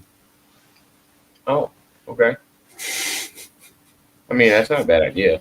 But would you also tell yourself to sell right before it crashed? No, I would just say, look, buy more Bitcoin and hold it. Don't let it go. Oh, you wouldn't sell it and then reinvest once it crashed and then make more money on top of it? I mean, if you With the knowledge that you have today after the big recent crash that Bitcoin had, you wouldn't tip yourself off so you could make more Bitcoin at the other end?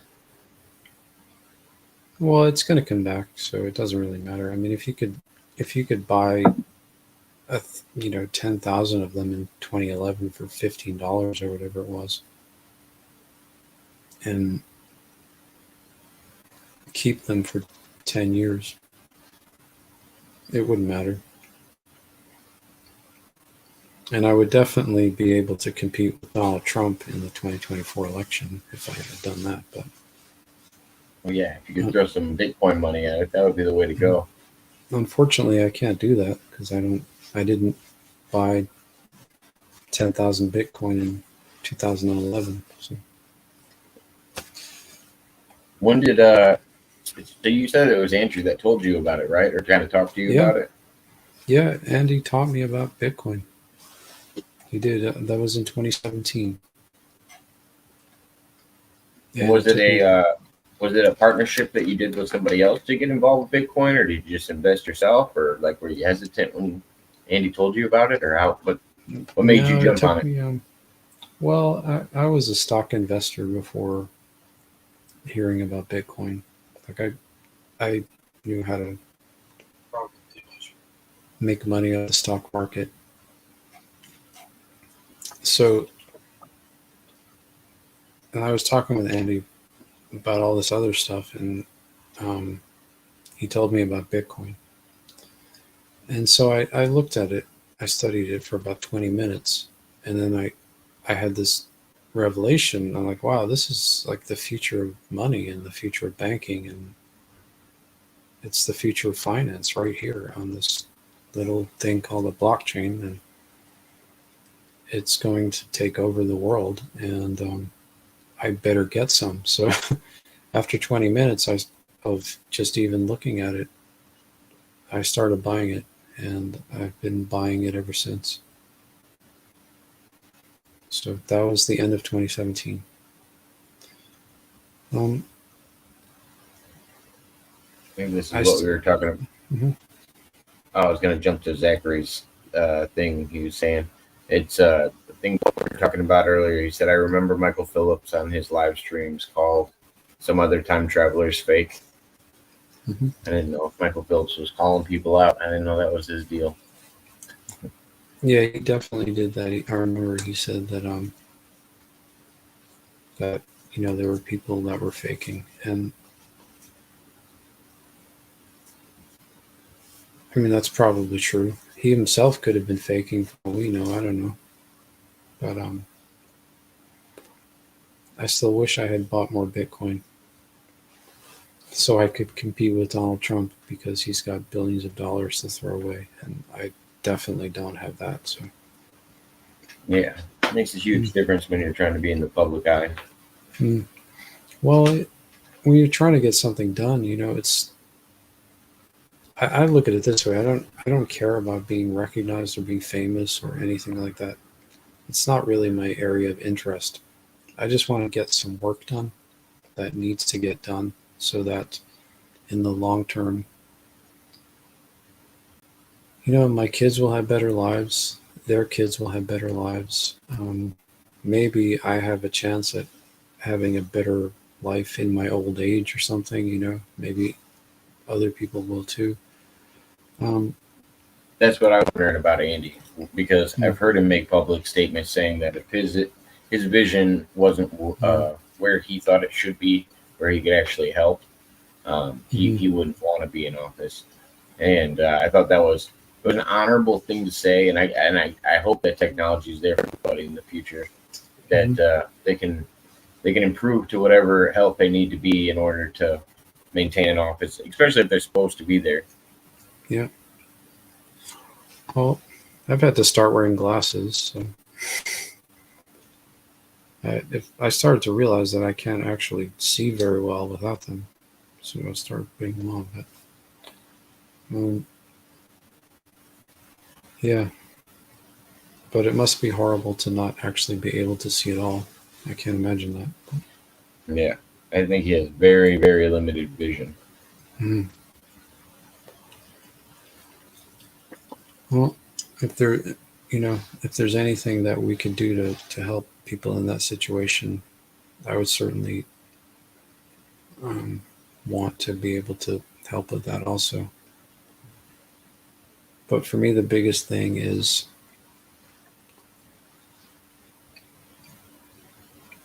what I've been talking about, and I think it's been there in my platform all along. I think you just kind of have to read between the lines, really, because without this stuff happening, a lot of the other stuff wouldn't be attainable anyway. So it's kind of like, don't put the cart before the horse, really. One of the first Um, hurdles. what's that? Yeah, yeah. It's the first hurdle. I mean, you kind of have to clear the way for all this other stuff to happen for a lot of the other stuff to happen. And that would be one of the biggest ways to clear the way. Gonzo had an interesting statement that I kind of agree with, and I think a lot of people in the chat do. He said, "I would think most people are too corruptible to have time travel in any form." I worry about the human nature of things. Like, yes, crime's illegal, but crimes are still committed all over this planet in every way, shape, or form, regardless of if we know it's bad.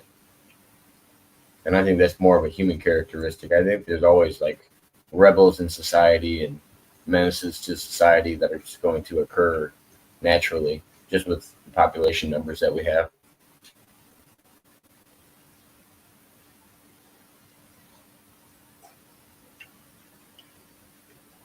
Well, I think also we have a situation where still many people are oppressed by systems. And so it's definitely understandable why people act crazy when they're oppressed, because that's what happens if you're an oppressed person or from an oppressed group or class. You're going to act crazy. You're going to react to it by behaving crazy.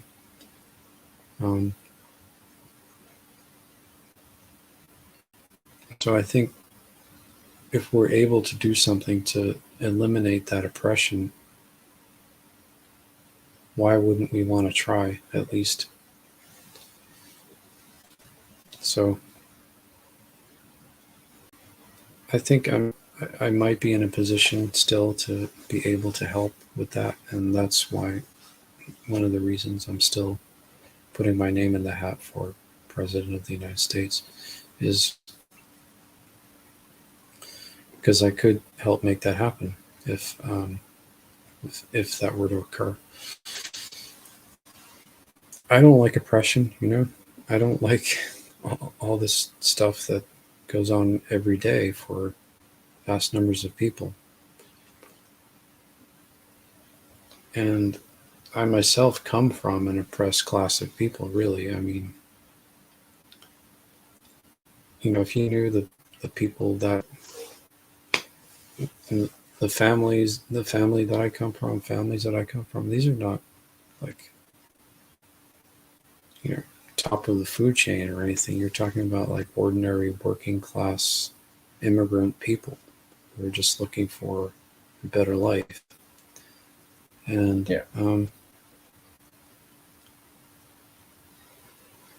there's in America a very unfortunate history with oppression of immigrant classes in the country, and that's what my family has experienced. I'm not complaining or anything. I mean, but that is certainly true, and I see it with other groups of people too. And I just think there's, rather than competing with each other over scraps from the table and being divided and conquered, I think if we all kind of got our heads together and worked together on something and agreed on something, we could solve these problems or start to solve these problems.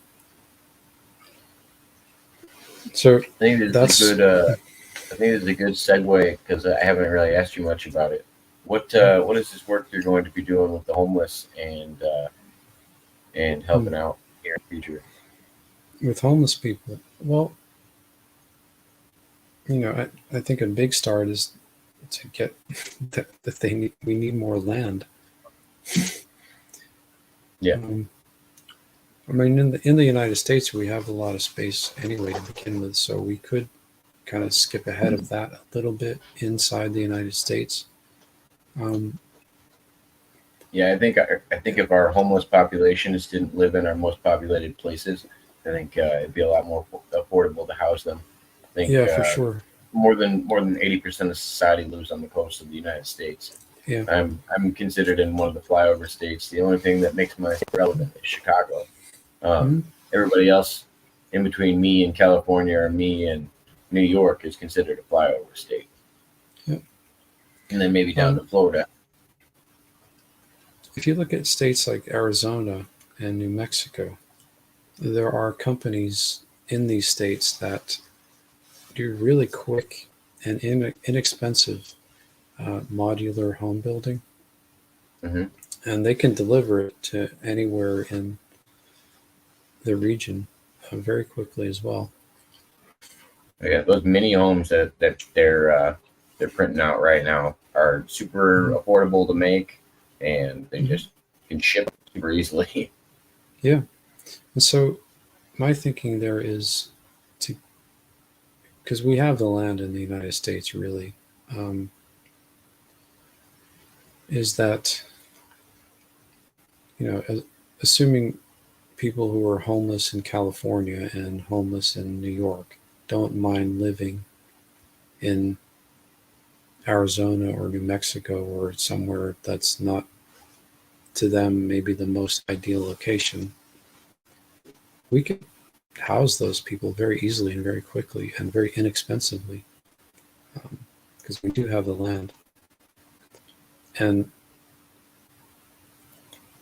we should have the financial resources to do that. Um, if we don't, we can get it very easily. In Yeah, the same way I was just saying, I mean, the Vatican has vast wealth that they owe to the American people to begin with. So I think it's time that we at least came to collect that on behalf of the American people. Um, for our for the sake of our friends and allies around the world, I think we need to come and collect so that they can have their land back and they don't have to then force their own people out into places like the United States just to survive and live. I think that would be, doing that would be a win-win for us and for other countries. And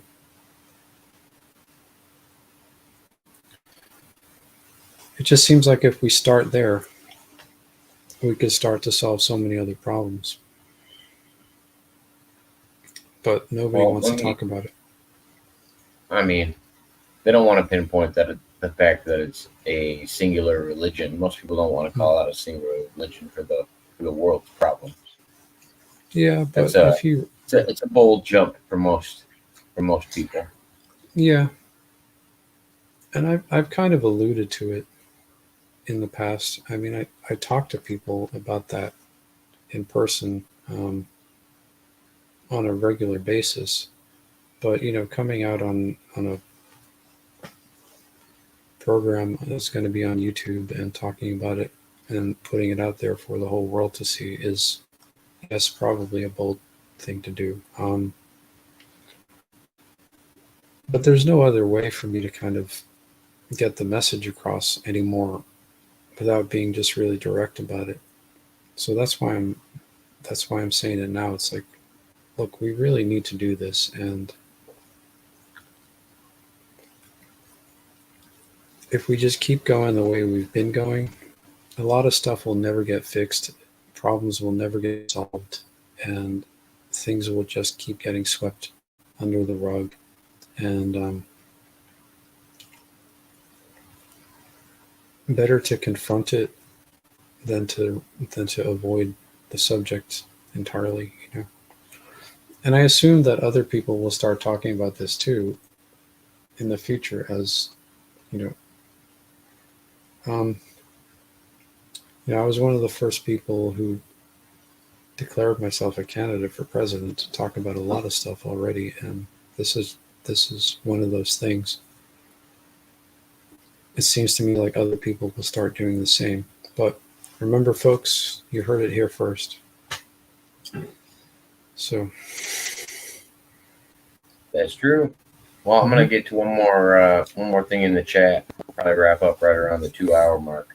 Mud Rabbit was saying, I think there's a passage in the Bible about 7 years of famine and 7 years of fortune. As far as the famine goes, we're about halfway through, and then she said it's going to get weird soon. Any thoughts on the 7 years of famine and 7 years of fortune? I don't know where that is in the Bible. If you could tell me, I'll go read it. I have a Bible right there, so.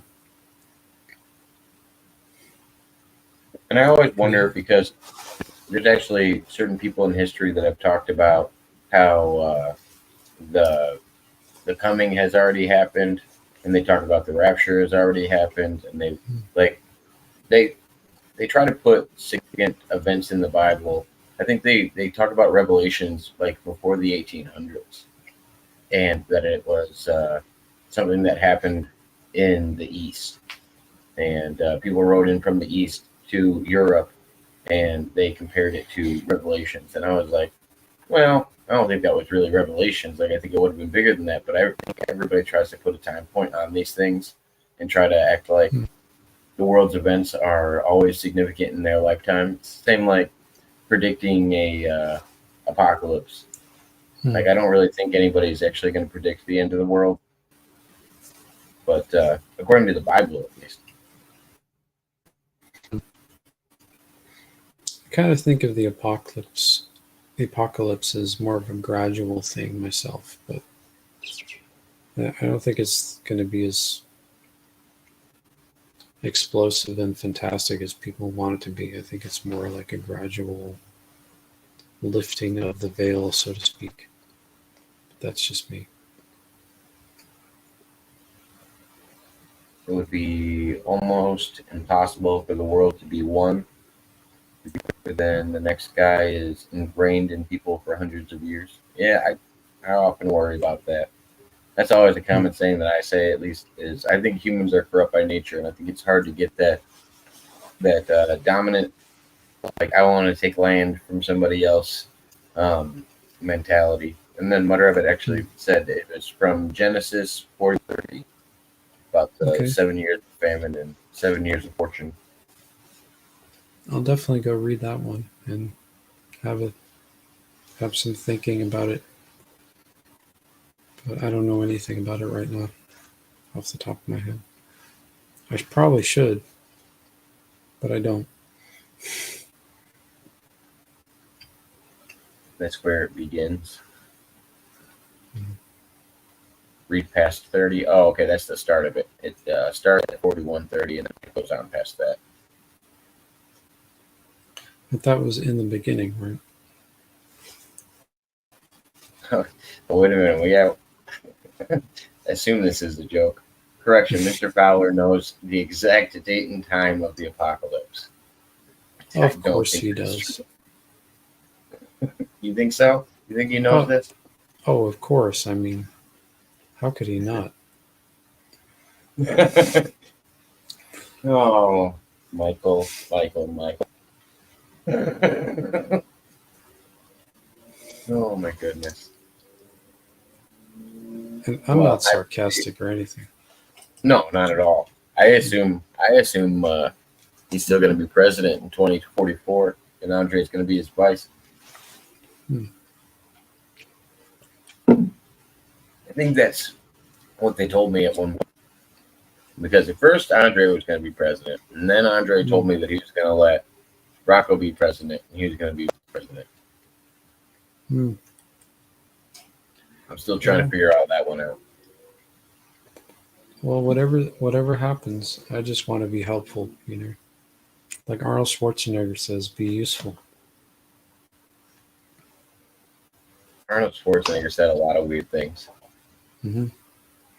That's the name of his new I think it's an autobiography.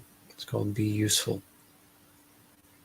So I consider myself more like a Schwarzenegger Republican. Schwarzenegger Republican? Yeah, I think that's going to be a term. Republican? Was he considered a Republican? Oh yeah, he's definitely a Republican. I don't think there's such thing as Republican Californian. So that That's where I have the most issue. I don't think there's a real Republican from California that I can point to. Well, it's a little different. California is just a different kind of place anyway than the rest of America. So a Republican in California is going to have to be a little different by nature than the rest of America. Really. Andre Speaking as a California resident, I would still say the only Republican that I ever saw come out of California was like Ben Shapiro. And yeah, he Richard didn't last Nixon. very long. Richard Nixon. Richard Nixon is definitely not a Republican. Oh, he was. No. He was a Republican, and I don't even think he had a political party. I also don't think Donald Trump has a political party. I don't think Donald Trump's a Republican either. I don't think because somebody claims a party doesn't mean that they necessarily believe those ideologies, and I think they prove it in their term and how they represent themselves. Yeah, that I think happens more lately than ever in the history of America. And I think after Reagan, it kind of started to change a bit. Maybe. Jacob, you'd be surprised. There's a lot of California was stolen. Oh, okay, I didn't know that. Let's see. That kid as the MFN president. Yeah, and the grassy knolls would be the least of his concerns. Gosh. That's a horrible John F. Kennedy reference. I'm not worried about that stuff, man. I got done being scared of that stuff a long time ago. Don't worry. I know what I'm doing. He only ran on the Republican ticket because otherwise he'd never get to run. It's true. And that's how it works in our two-party system. I mean, a lot of people will conform to ideologies that I would consider themselves closer to, but not necessarily aligned with. I think it's hard to align to any party fully. Yeah, it definitely can be for sure. Like I can pick politicians that I think are like my ideal Republican, like Mitt Romney. He's considered like an ideal Republican textbook wise. I would never want him to be my president, but Mitt Romney is a very good example of what a Republican is. And then I like when I see like religious Republicans, I look at people like Ted Cruz. I look at people like that are pushing Christian ideologies and stuff like that. Your Mike Pence's. Yeah, see, I consider all of those guys to be examples of what bad Republicans are. I think when there's too much religious influence in your political beliefs, then yes, I think that makes them a bad politician in general. So I would say they're a bad Republican if their religious ideas getting away from their political ideas. I think they should. I think church and state should be separate. I don't think they should run under the same guise. Well, you know, Mitt Romney's a Mormon bishop. And he was the governor of my state. And he was probably the worst governor the state ever had.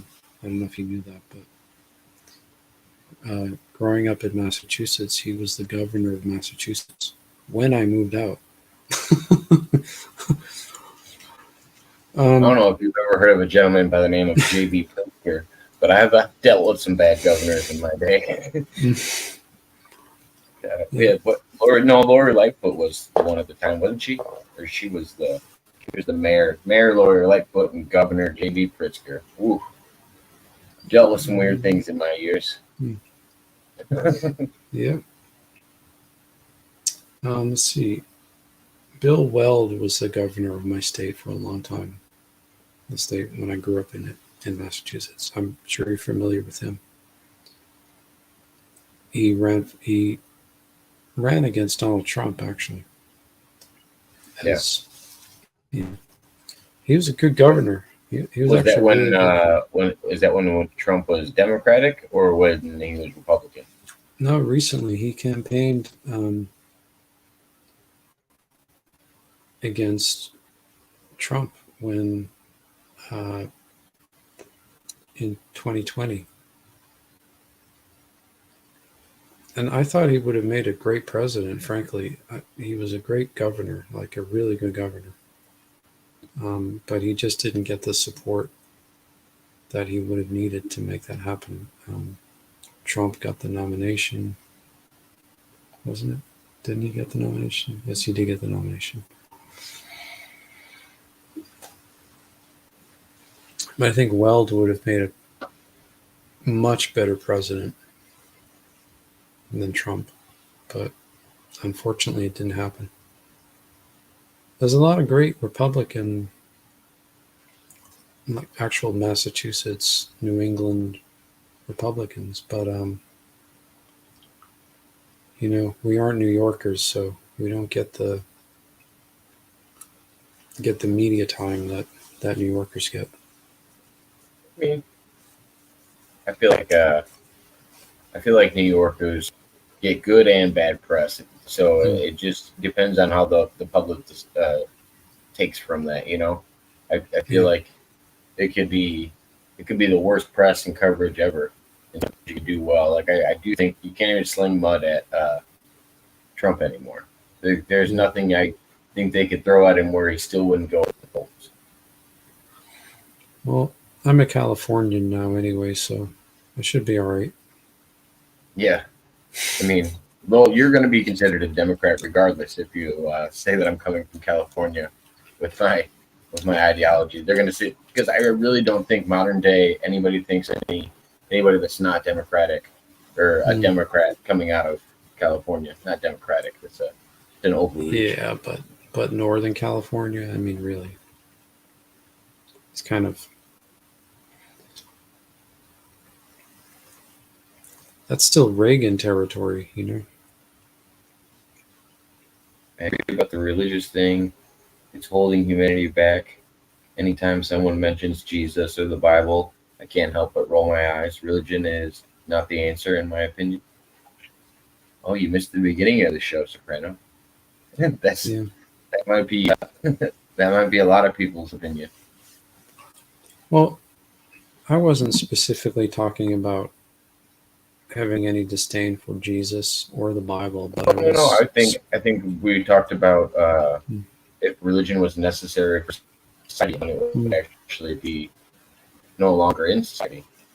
Because I asked you I when was. you thought of because I've talked to this about with Andre and Zachary Kim and Michael Moody and all those guys, and they keep telling me that there's people on Apex that talk about a future timeline where there is no more religion on this planet, and it's just not necessary. Mhm. But there will still likely be a historical figure named Jesus, and we'll probably still have a book called the Bible. Yeah, So there you go. it wouldn't. It's not bad. I don't think it's bad to have religion. So what I think is I think religion and politics get intertwined too much, and I think Mhm. that's a way when you mix religion into politics, or like you were saying, governing a region or having control in governorship. There's risking the religion having too much of an overreach or pushing their ideology on other people or their own agenda.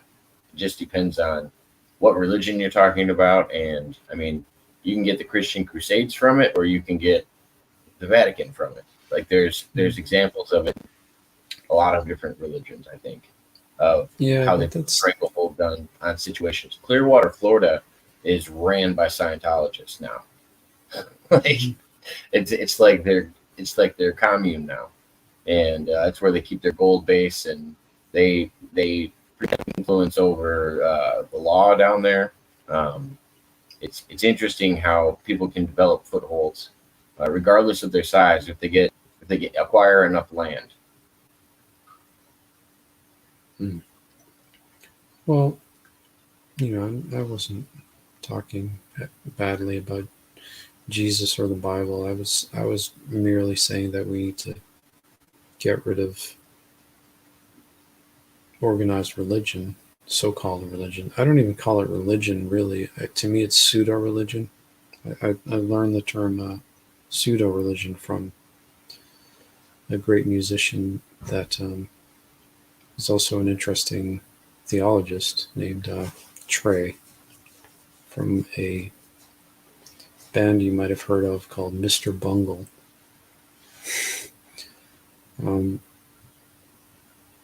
he I think coined the term pseudo-religion to talk about specifically organizations that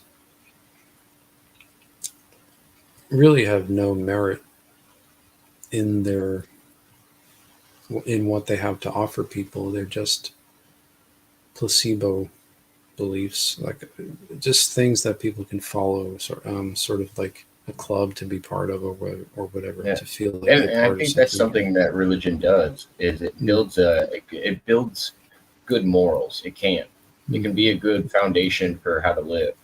But I think then you get extremists in anything, whether you're talking about politics, whether you're talking about religion, that take it too far, where they say all the non-believers must be conformed. That's when I Yeah, think religion overreaches. yeah. Well, I just think it all overreaches, and it all kind of just serves no purpose to humanity any further. And you know, I know I know it's all going to be gotten rid of at some point or another. But I would love to be the president who does that and who drives a tank right through the Vatican and helps arrest all of those 800 people that live there that are thinking they can control all of us and dominate all of humanity and cause suffering to millions and millions of people, and withhold all of the wealth that their organization stole for generations upon generations from my family, your family, most people's families, and take it all back, and let's have a nice time for once. Let the party start, you know. Zachary Kim said some time travelers did say everyone is a part of one religion in the future. Mm-hmm. Mm. Maybe in the future, religion is just truth, the truth. Everybody's religion is just telling the truth and being honest for once. And then Mudra said religion Maybe. and politics need to be separated. And then, hold on, let me catch up the chat a little bit. Sopranos fan said, you can't trust modern teachings about Jesus or the Bible. It's been changed too many times and used for control purposes, not to take away from the altruistic aspect, but it's not reality anymore. Well, what's reality then? The actual life of Jesus and his message as a Christian is where I'm thinking he's putting the base reality in that statement. I would say I would probably agree with him that I think there's been too much interpretation of man applied to maybe Jesus' actual words, because I do think Jesus was a real person. I do think Muhammad was a real person, and I do think some of the figures are real people. But I wonder how much influence has been written by people that wrote about it 100 years after the events. Turns into a game of telephone at a certain point, I would assume.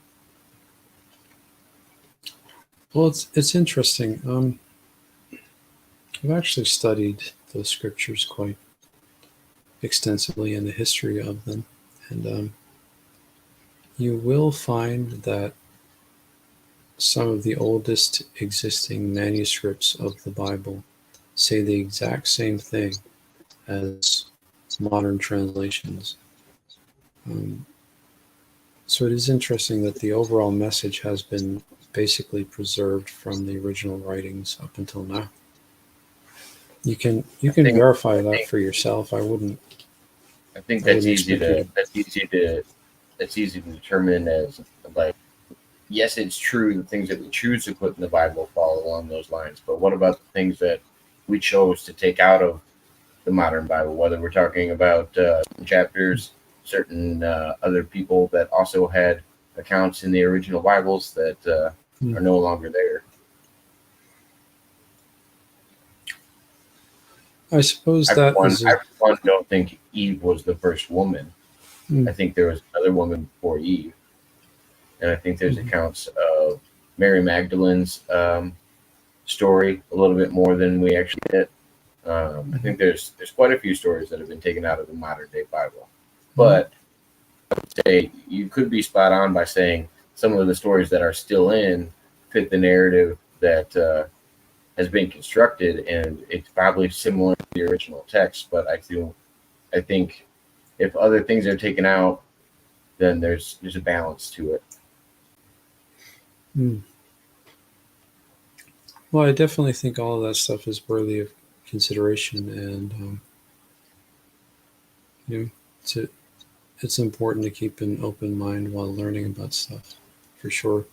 And I'm not telling anybody to believe anything or not believe anything. I think that's all a personal matter, and I think it should probably stay that way. And any group or organization that tries to tell you what to think or believe or to act or to do with your life without helping you to understand that you, as a human being, have free will and the freedom to choose what to do and what to believe and this kind of thing, is really not serving any purpose. And we really need to clean up the clutter if we really want to help people. But that's another part of it, I suppose. To me, it's mostly about justice, you know. I mean, they've had our land for thousands of years already, a lot of us. Um, I don't see any reason why that should continue. And that's just a basic thing that I think we should take care of. The rest, we can figure that out later. Mother Rabbit, I agree. I didn't even think about the Ethiopian Bible. She was saying that there's 8 more chapters than the Protestant, and then she also referenced the Book of Enoch, and I think the Book of Enoch is actually really important because Enoch has crossover in other texts inside of the Bible, and to know that he had his own chapters, like that makes a huge difference. We got some comical relief coming in. Well, I recently became president of the Ariana Grande official, unofficial Massachusetts chapter fan club. All right. Congratulations. Being president of Ariana Grande's official fan club or unofficial fan club. Underground hopscotch champ. Oh, gosh. Well, remember who said it first. I think I might be the first ever presidential candidate who has proposed the abolition of organized pseudo religion. Can you think of any other? Um, I think all of the religions are kind of based in the same thing. That's why that's where I don't put it all on one religion. I think they're all just trying to be exclusive. Like, oh no, we think this. Oh no, we think this. But they're all based on the same doctrines originally. Um, like I don't think most religions are that far apart from each other. Just their claims about other religions, really, and how they're different than other religions. That's what makes them different. They just want to be put in their own box. Yeah, it's like Coke versus Pepsi versus RC Cola versus store brand versus Mountain Dew. It's all the But same. meanwhile, I'm thinking all of those companies are still owned by BlackRock. So it's like, yeah, Yeah. like you humans can argue about which one's right and which one's wrong. Well, the all the money's getting funneled to a single spot. It's to me, I think all of the religions are somewhat intertwined. See, I mean, there's some that don't fit in. Don't get me wrong. There's pretty out there ones as well. But I'm talking about when it comes to major religions on this planet. Yeah, they're all quite similar, I suppose, ultimately. But some have been worse than others, and for a longer time. They're not all as equally guilty. There's like these guys and these guys down here. It's like, You don't think all sins are created equal? um, well, it's not the sins themselves; it's the amount of sins. Okay, fair enough. It's the amount, and I think when you've passed a certain number, it's kind of like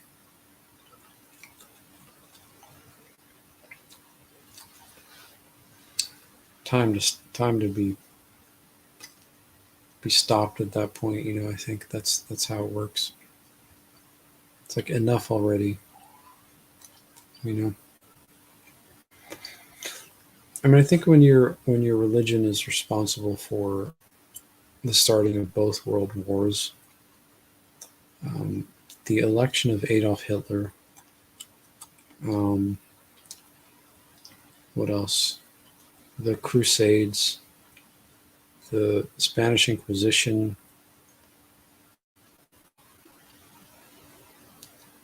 slavery, um, the rise of colonialism and the monarchies of Europe and colonizing the world, the theft of entire countries from indigenous populations, um, burning people at the stake for heresy,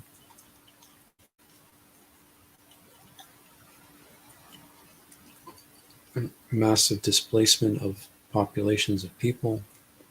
Um, I, the list goes on, and that's just one organization. I think it's really time to say, hey, look,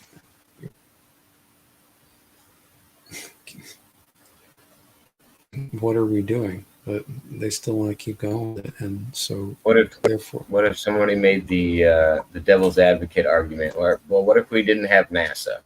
What if the Catholic Church didn't help us with Project Paperclip, and we didn't get all these great Nazi scientists to come over and start NASA? Then where would we be at today, Michael? ah, ah, is it even necessary to dignify that with a response? No, not really. Okay, then. I apologize. No, I don't. I don't think. I think we would have came to the same technologies as like Warner von Braun and all the people that came over. I don't think they should have been protected from crimes. Mm-hmm. Yeah, I think we would have figured that out eventually, probably. Yeah, I agree. I mean, Mm-hmm. we had people that came over that didn't come over and under Project Paperclip that were willing scientists.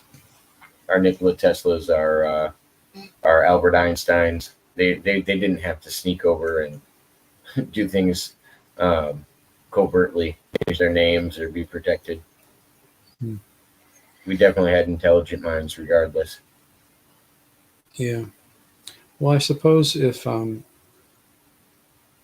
Catholic Church hadn't basically made sure that Hitler got elected, um, and persecuted all of those fine Jewish people that then escaped to America, we wouldn't have had. Um, well, I'm not sure, but I'm sure there was something. I mean, I think we definitely missed out on. I mean, we would have had bad people and good people. Just think about how many lives were lost. It's one of the biggest tragedies in history. We We would have. we wouldn't have had Jerry Seinfeld. I mean, I mean, who doesn't love Seinfeld? Who I'm doesn't not a love Jerry fan. Seinfeld? Not a fan. Never been my kind of comedy. We wouldn't have had Adam Sandler. Oh yeah, I need Sandler. To be fair, We would I not would have have been sad had. without Adam Sandler. Um, we wouldn't have had. Rob Schneider and everybody else that's on the Hanukkah song. Yep. We wouldn't have had Harrison Ford. Yeah, Yeah. So I guess something good can come out of horrible evil, but that doesn't mean we should tolerate it. I don't think. I agree, Mud Rabbit. It was a lot of it was taken from Sumerian texts, some of our modern day religion, not Christianity specifically, but I think Judaism, because I think Judaism is much older than Christianity. But I think they all have their root sources, and I think they've evolved. Hmm. And then Sopranos fan says, "Religion is like watching a bad Disney movie and thinking it's real." I wouldn't go that far. Disney's pretty bad. Well, I kind of think so as well. I mean, I think it's even worse than that, though. It's not. It's not just sort of. It's not as benign as you're putting it. I think it's more insidious and has more of an evil, dark history than people think. Um, I just don't think we need that anymore. Personally, I know I don't. I haven't gone to church and I don't know how long. Maybe let's When see. you can have faith, and you can have faith in a higher power, regardless of attendance at a Mhm. certain building. It's not. Mhm. It's not saying that there wouldn't be still people believing in things. It just means there wouldn't be a profit towards it. 40 Like you said, I years. think those literatures. I think that literature will be around forever, regardless. Mhm. People would still know who Jesus was. I haven't gone to church in like 40 years. I just don't see the point. Like it doesn't. I don't need to be in a building with other people doing the same, doing some ritual to have a belief in God and to be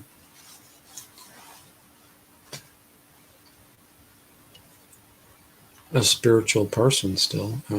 It's just, in fact, if anything, I'm probably more geared that way than people who regularly go to church still. Because to a lot of those people, it's just something they're doing on occasion, one day a week or once a year for a lot of them. Um, I don't think you need to. I know that you don't need to do that at all to be uh, What is a, your de- a what's your? decent person. No, I don't think it's necessary Mhm. to have that to be a decent person. Mhm. And I think the people that use it as a crutch, those are also the people I'm worried about. Is if you took religion away and they couldn't hold themselves up anymore, then that's what I would also worry about. If they were just corrupt because they found out, all right, what if aliens were the ones that genetically modified us to the point we're at? Would it destroy their whole construct of religion and their significance in the world and heaven and hell and like would that if that would shatter them, then I would say Mhm. they're using religion in the wrong way. Mhm.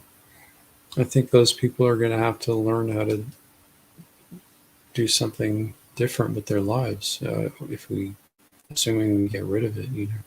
And I think that will happen if it's whether it's me in 2024 or somebody else or 2028, I don't know when this is going to happen. I think it's definitely going to happen.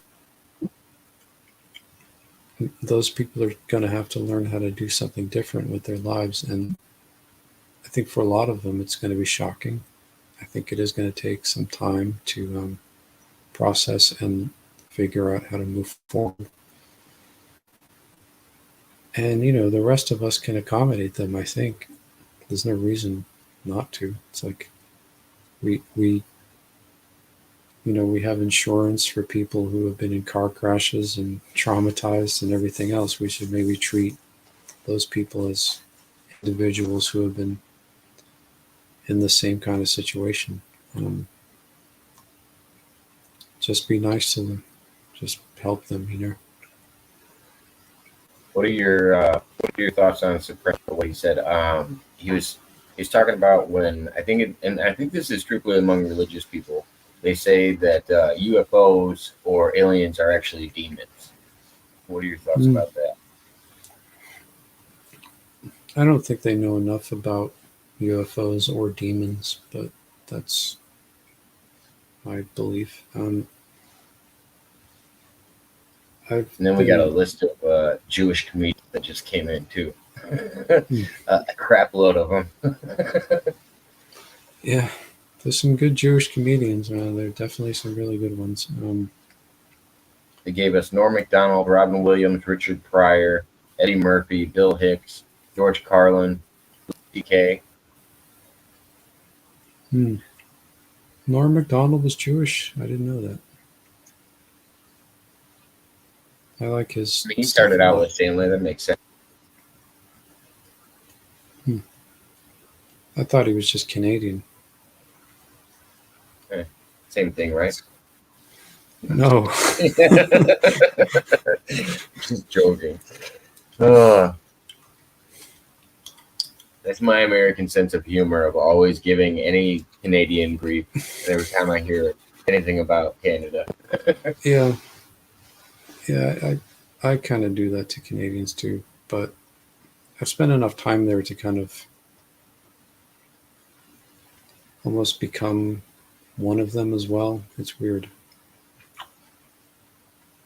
Because they're not so different, really, kind of like the same in a lot of ways. I'm always converting, Chris. My conversion rate's pretty high.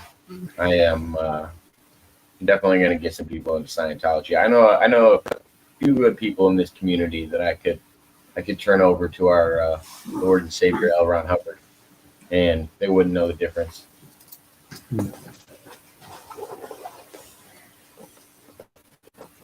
Someone gave me a copy of.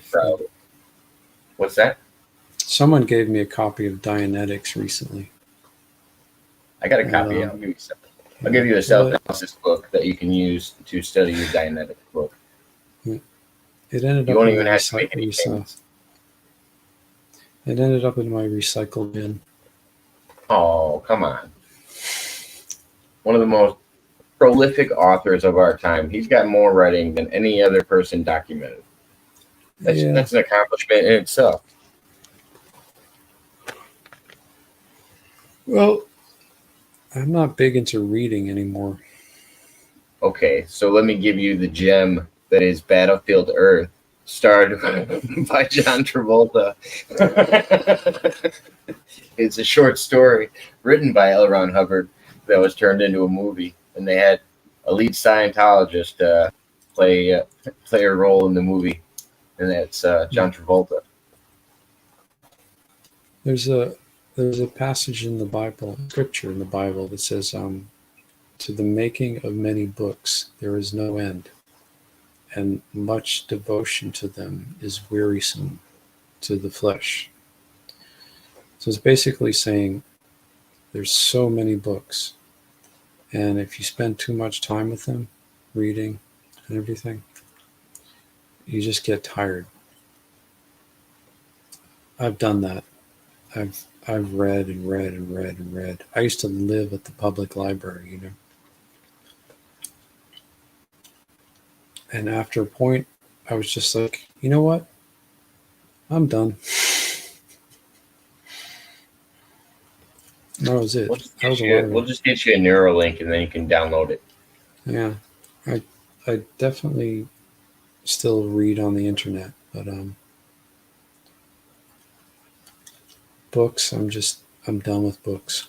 Really done with them. I'm gonna let you field this question. I gotta go to the bathroom really quick. But he said, "Can President Macintosh discuss whether he's open to getting rid of the 501c3 status for churches and make them pay taxes?" Well, I think I've already said that my proposal is to completely tax them out of existence, not just tax them, but to get rid of them, period. So it goes even further than that. But yeah, I don't think they need to exist anymore. And I've been saying for the last 2.5 hours that we need to invade the Vatican and shut them down, for starters. So they're not going to need to pay taxes because they're not going to exist anymore. It's very simple. Not if I become president, anyway. I mean, I'm just a candidate right now, and I'm not even polling at the moment. I'm not a very popular candidate yet. That could change, and I hope it does, because these bunch of people that we have now that are getting all the attention are, frankly, in my view, a bunch of jokers, and they're not going to do anything to really change the or solve the problems that we all have at the moment. They're not even going to address them, I don't think. I'm the only one actually talking about this stuff. And I'm the only one who's ever actually talked about this stuff, as far as I can tell. And who knows? I might be the only one to actually really seriously address this subject. If I am, I am. I mean, I've seen you address it more than I've seen any other politician address it. And I'm not a politician. So. Throughout history. Oh, you're going to have to be. Well, I don't think I'll ever call myself a politician for any reason. It just seems like politician is just a term for a professional manipulator of public opinion and sentiment, and I'm not trying to do that. I'm trying to actually help people. So it's. I think that's a modern day interpretation, but I think a politician is anybody running for political office. For me, whatever method they choose to do as a politician. I mean, you have corrupt politicians as well as good ones out there. Not as many good ones, but I would accept. I would certainly accept the term public servant, but politician is a little too to me. It leaves a bad taste in my mouth. Public servant, public official, whatever, something like that, you know. I just think the term politician is just become synonymous with sleaziness and just manipulation of other human beings for selfish, ulterior reasons, and that's not what I'm trying to do. I just think that, you know, while we're still alive, we should try to help humanity and not leech off of it like they tend to do anymore.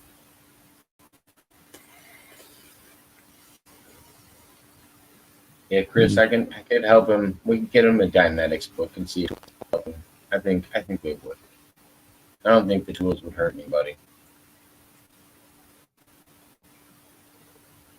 Let's see. I mean, no, some people in public office are decent. I shouldn't say everybody. Not everybody's like that, but That's why I think there are good politicians as well as bad ones. There's not as many good ones that you can point to, but I do think there have been good politicians in the past. But I get the disdain of the word because what a politician is today has really evolved, and it should be the way you classified it. It should be a public servant. You're voted in by the public, and you should represent them. But it doesn't turn into that once most people obtain office. yeah. Well, I think you should also, strive to serve the public interest as well, and even sometimes when they may not understand what you're trying to do, if you know that it's going to help them and you have the courage to actually do something that will help other people, even if they don't necessarily understand it at the time, I think that's a good thing. Yeah. Oh, I gotta correct you on that one. It's not because of revisions or reprints or anything like that. He's just got the most recorded information of any other writer, science fiction included into his writing. It's not because of multiple prints or anything like that. He got the largest collection by a long shot. I'll probably never read Dianetics. They sent a copy to Joe too. I will never read it. Actually, I'm going to say that I will never read Dianetics. It'll just keep going in my recycle bin. I'll just slowly slip it into our conversation, and I'll slowly explain it to you over time, and eventually you'll get the grasp of it. I promise. Oh, I've heard all about Xenu and all that stuff, but I just,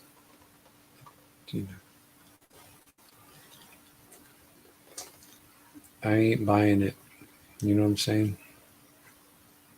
I didn't actually go to the bathroom, Mud Rabbit. I just went and got another pop. Once I moved for a second, I realized I didn't have to go to the bathroom. But thank you for asking me if I washed my hands. Over on Am I a Scientologist? No, I'm not. I wouldn't call myself a Scientologist. Well, they wouldn't let me call myself a Scientologist. I took what do you call it? That test. That one time I was walking down the street and I was in front of one of their centers, and I took a test where they try to find out if you're clear or not. You know those ones. And you took one of the can tests? Yeah, and they told me like, yeah, you're good. I'm like, see, I don't need this, and I walked on.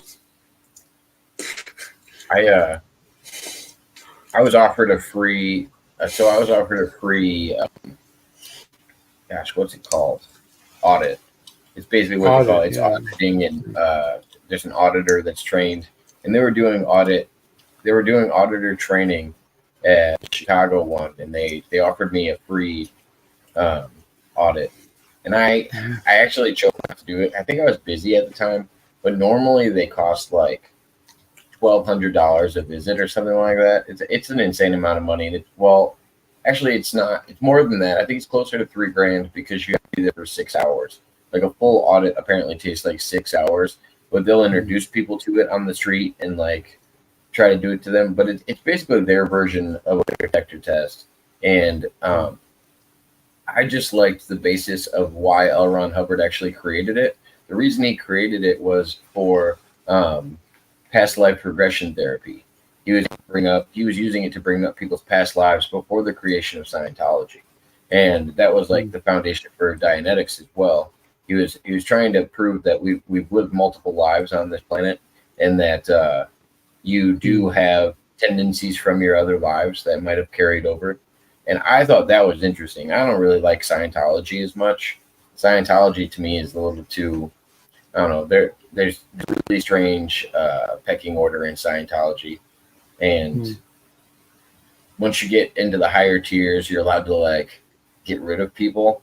Like the under Scientologists, like the lower ones, are able to like work for you and hide bodies if you needed them to. I think John Travolta could get rid of a few bodies if he wanted to. Same with Tom Cruise. Like they're they're at a certain level of height. Tom Cruise is probably by far the highest level of Scientology that you can get. They created a medal for him. That wasn't even a thing.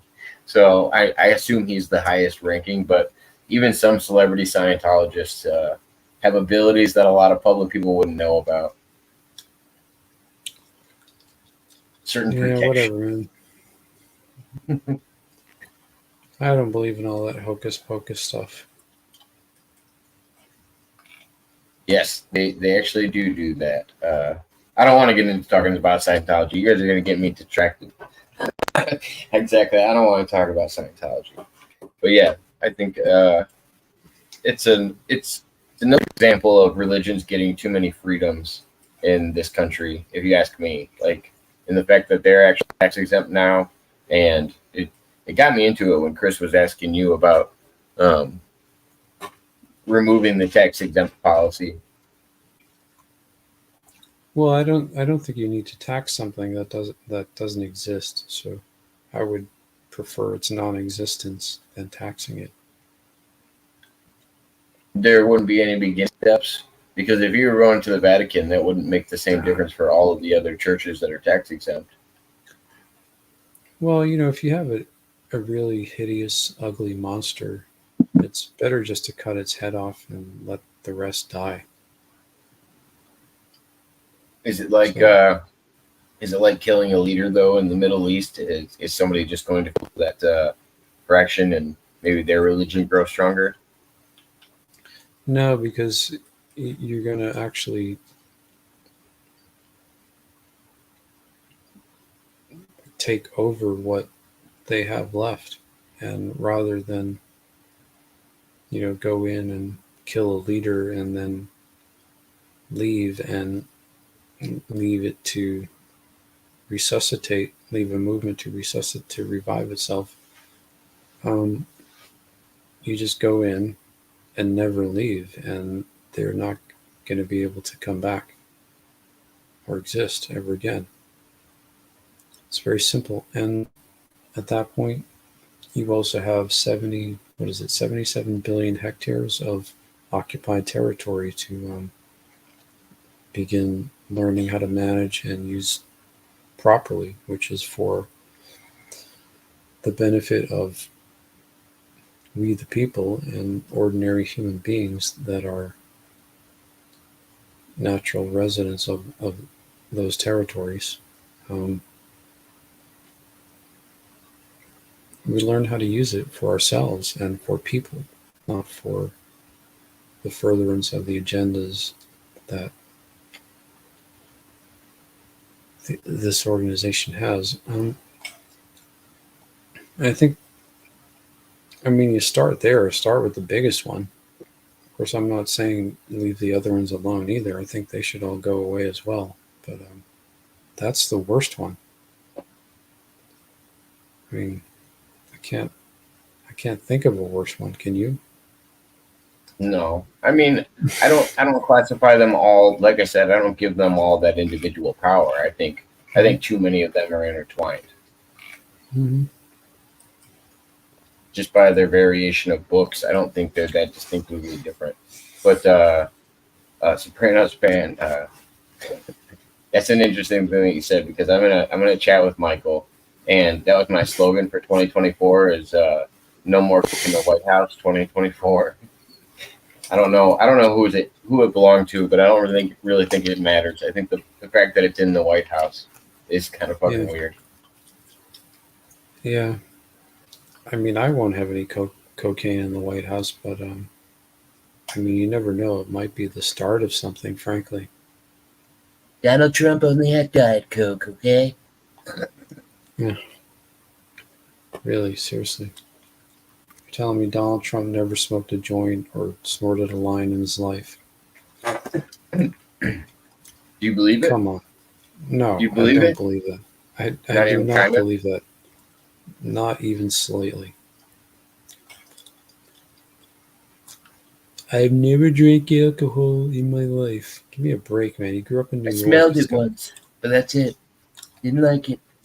No, it wasn't for me. Yeah. if you grew up in New York, there's no way you could have avoided going to a bar or a pub. They're everywhere. They're all over the city.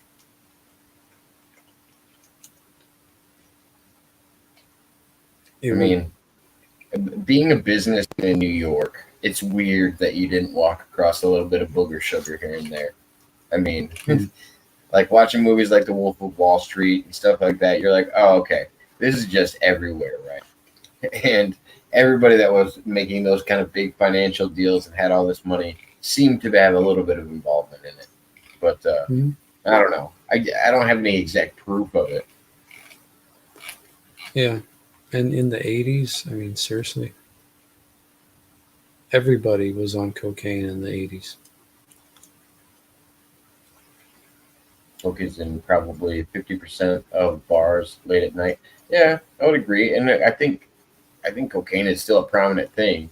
I just think it's weird that it can infiltrate like the White House when it's supposed to be one of the most secret places. That means somebody had to give it the pass. Like that's why I'm so upset with it. It's because well, I know there's that type of security there. They do have drug dogs and bomb dogs and everything else in order to get in and out of the White House. And it's just somebody had to go, oh, okay, go ahead at some point for this to happen. And that's the weird part to me. The You only guys thing did I'd be like having in the White House is a the only thing I'd be having in the White House is a Jack and Coke. That's about it. Every now and again, just to calm the nerves. That's all I need. fair with that. All right, are we going? You don't tell me Irish whiskey. What are we doing? Are we doing bourbon? Jack Daniels. Okay. All right, that's fair. I'll do some bourbon. Mhm. We got to get you on a nicer bourbon than Jack Daniels, though. It's hard to find. What? Yeah, What? I don't even kind of believe that. I, Ooh, I guess I have. how much do you dislike the Scottish? Before I ask. Um, well, my wife is half Scottish, so Okay, perfect. So what we're gonna do is I'm gonna send you a bottle of Highland Park. It's a mixture between bourbon and Scotch, and it's like this crazy good blend. It's about $130 a bottle, but it's probably by far my favorite blend of bourbon and anything else. And it's got a same potency as like Jack Daniels, but it's got a smoother finish to it. hmm.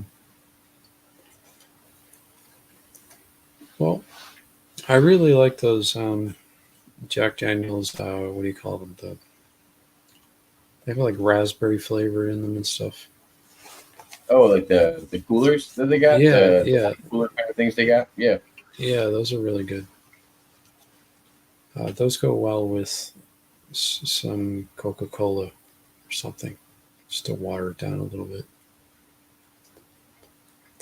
yeah. But Nada. I'm from outside of Chicago. I totally understand. There's mm, shots out daily. Yeah, there's definitely always shots. You're having shootouts with dealers, FBI. Yeah, there's always shootouts going on in Chicago for all kinds of different reasons. None of them justified, but well, the biggest reason is the lame attempt at gun control. But what do you think? What do you think the right direction to do, like a safer gun control policy? What would that be in your eyes? I don't think there is such a thing as a safe gun control policy. What do you think the It's solution to gun violence is? less gun control, no gun control. In fact, No gun controls and no. Well, so I think the right people need to be brought to justice for the crimes. So I think the majority of crimes are committed by people that are not legal gun owners. I don't think there should be as strict um, um, policies on who can own a gun, just because I want everybody to at least go register their gun so we would know at least where the crime was coming from, instead of people buying them illegally. That seems to be the issue is people are using illegal guns to commit crimes, and they're not ever being chased back to their weapons. The majority of people that have all their guns registered are not going and committing crimes with them in any way, shape, or form. Right. So why penalize those people who are I now agree. becoming victims of people who are breaking the law?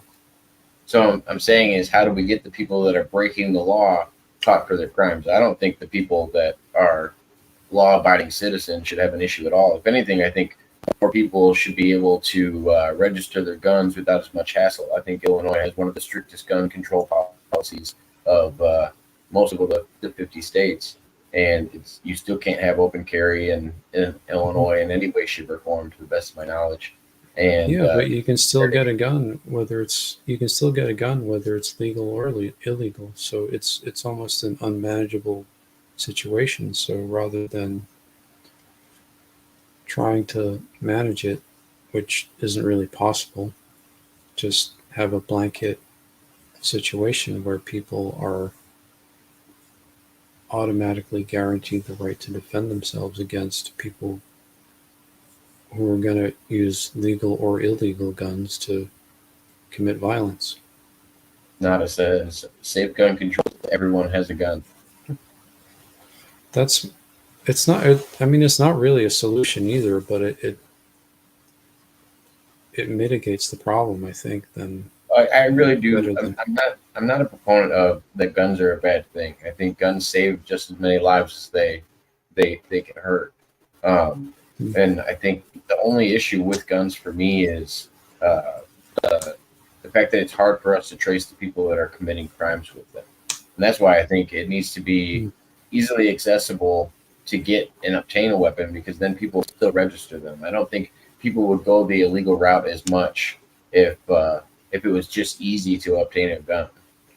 I think if, and especially if it came to them registered, like at least we'd have a trace of it. Mm. If we could go to the store and see the guy that bought duct tape and venting and rope, pin him to a crime, I think we should be able to do the same thing with any weapon. I think that would be the logical thing to do.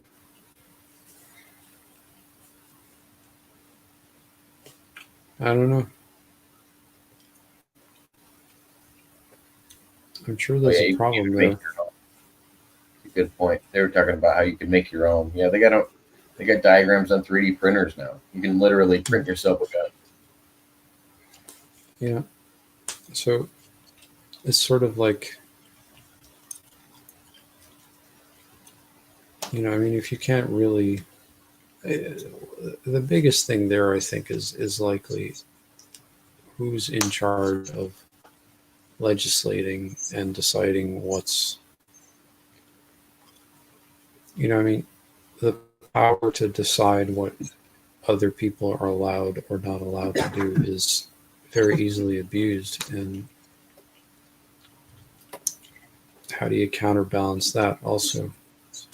Like you're then just giving up power to some group or class of politicians who are now deciding for everybody what should or shouldn't be. It just seems like a very slippery slope to be on, and I don't think America should ever go there.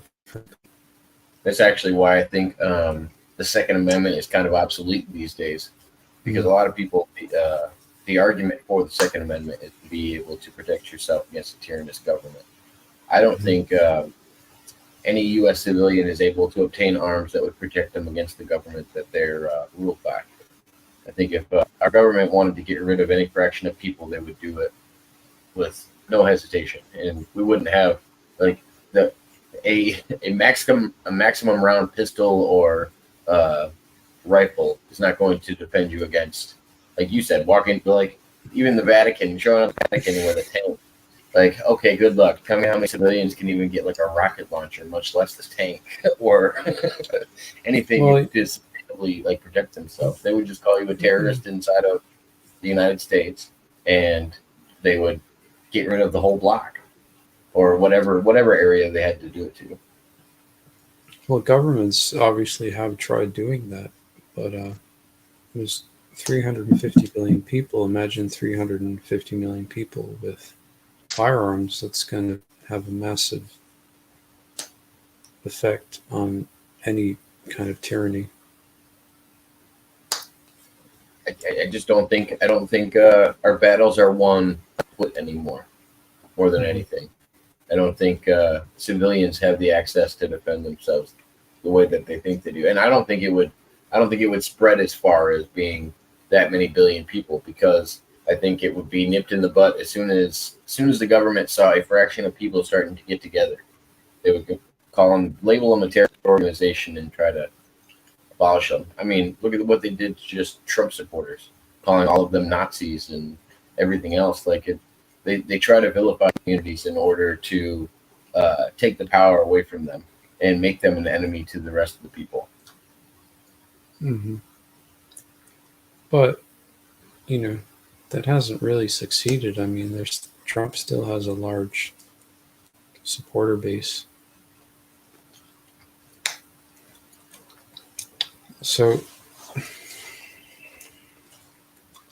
I think just because someone's going to try to abuse power against a certain group or groups,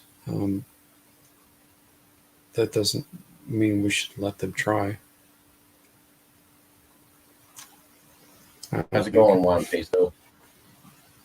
I think the fact that our military is so big is always going to be so. It was leading me to the question: do you think civilians should have access to the same weapons as the military when it comes to the right to bear arms? What do you consider civilian access, and what do you consider military access only as a possible future outcome for people bearing arms? Yeah, well, I think we should all have an F-15 in our driveway. And do you think people should have full access to them, or do you think they should have to take some kind of a training for them, or do you think it should just be like any other? Well, I'm joking because that's ridiculous and it's never going to happen. But I don't think there should be really. I don't know. I mean,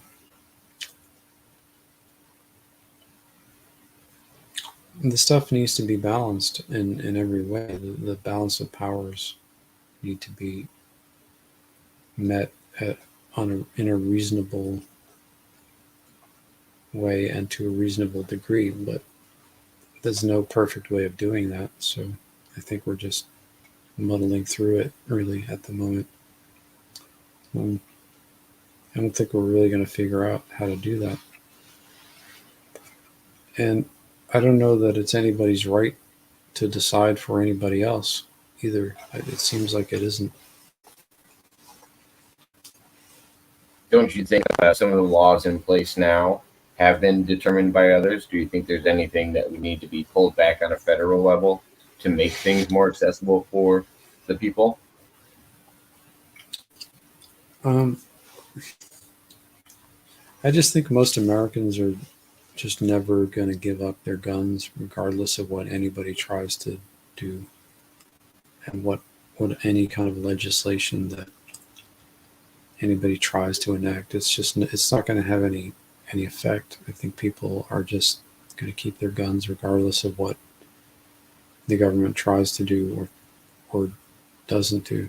It's just most Americans realize that the right to defend ourselves is not given to us by the government. It's a natural born right, and the government can't give us that or take it away. Hold on. So first, we had a couple of good comments coming in. First, let me get to. He said less than 3% of the population of the 13 colonies fought against the British. It can be done. That was done with guerrilla warfare, and then everybody had the right to the same size arms at that point. No military was more overpowered than each other. And I think if anything, the people that knew the land and that were in the original 13 colonies, they knew the land better than the people that were trying to take it from them.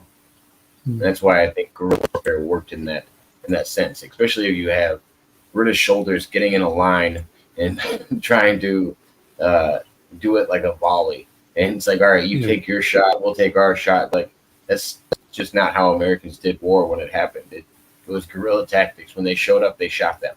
Like it wasn't even in the same playing field. I think it's not comparable to what we have nowadays. If the government wanted to silence somebody, I think it would be a lot different nowadays. And then Gonzo said they would give the command for MK Ultra to take out any groups of people. I think that's possible too. Well, I'm still not driving very much. Not driving very much?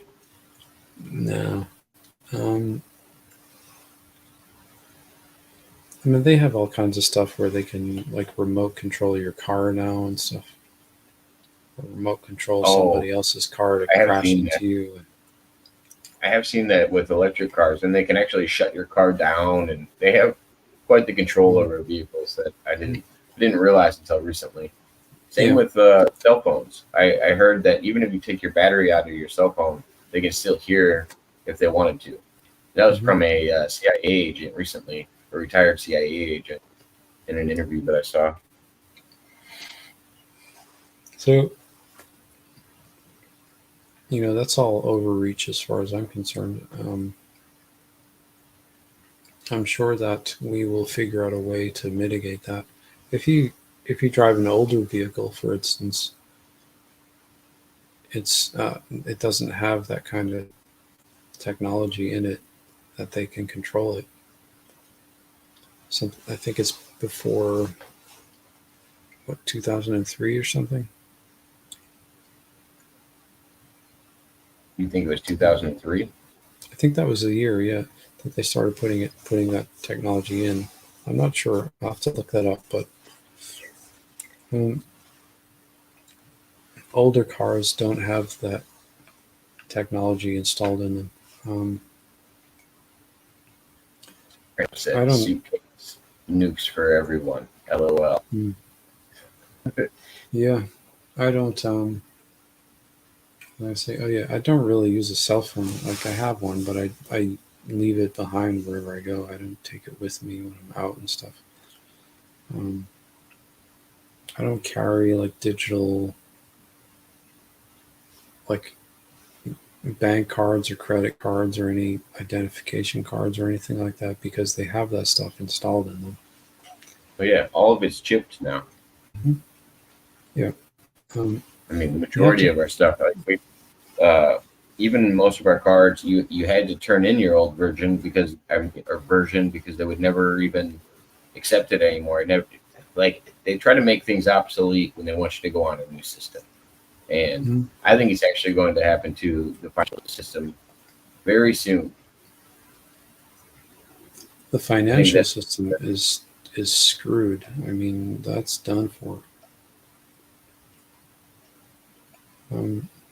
We're on the verge of mass adoption of Bitcoin any day now. Older cars will still work after you're hit with an EMP. I don't know. When it comes to nuclear war, guys, I think we're ankle deep in gasoline. Every single country's got the capability of obtaining nuclear weapons for the most part. There's enough nuclear weapons on this whole planet to wipe out the whole planet a couple times over. So that's why I say when it comes to nuclear, we're all like ankle deep in gasoline, flicking matches at each other. Well, nobody really wants to do that. That's the thing, because I think anybody half a brain realizes if they use a nuke, they're going to get nuked. Well, and I think it would be all automated systems that would respond. I don't even think it would be individuals. Once they saw one nuke go into the air, everybody's would go into the air and immediately go into counter defense. And so it's the same with guns.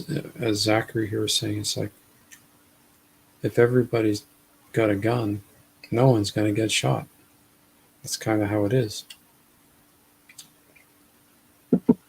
It's unfortunately the situation that we're in. We need to. Humanity has to realize from a stalemate from having a stalemate, basically, that none of this works. Yeah. Well, and so with the EMP pulses that you guys are talking about, I don't think it's going to destroy everything, but any kind of chip technology. So if it is an older device and it's not too close to the actual impact point of where the nuclear bomb went off, I think it would still operate. But I mean, just like I think ham radios would still operate, and I think there's certain technology that would still work, but I definitely think it would put us back for a little while until we started producing more chips and could rebuild from there. I think a lot of this technology. We could just lose the technology. I think in 50 years, there's going to be such advanced stuff that what we have right now in front of us is going to be, we're going to look at it and laugh and say, wow, that was obsolete. Or that's obsolete. Yeah. I agree.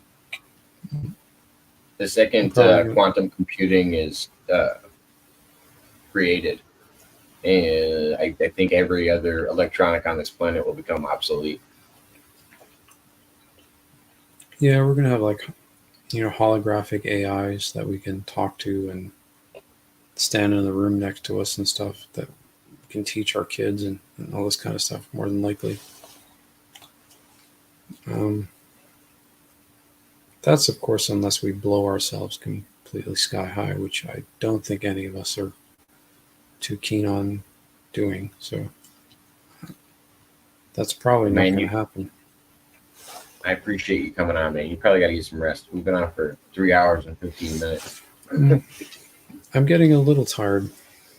Yeah. I would assume you were tired when we started, so I would assume this far into it, you might be getting a little tired.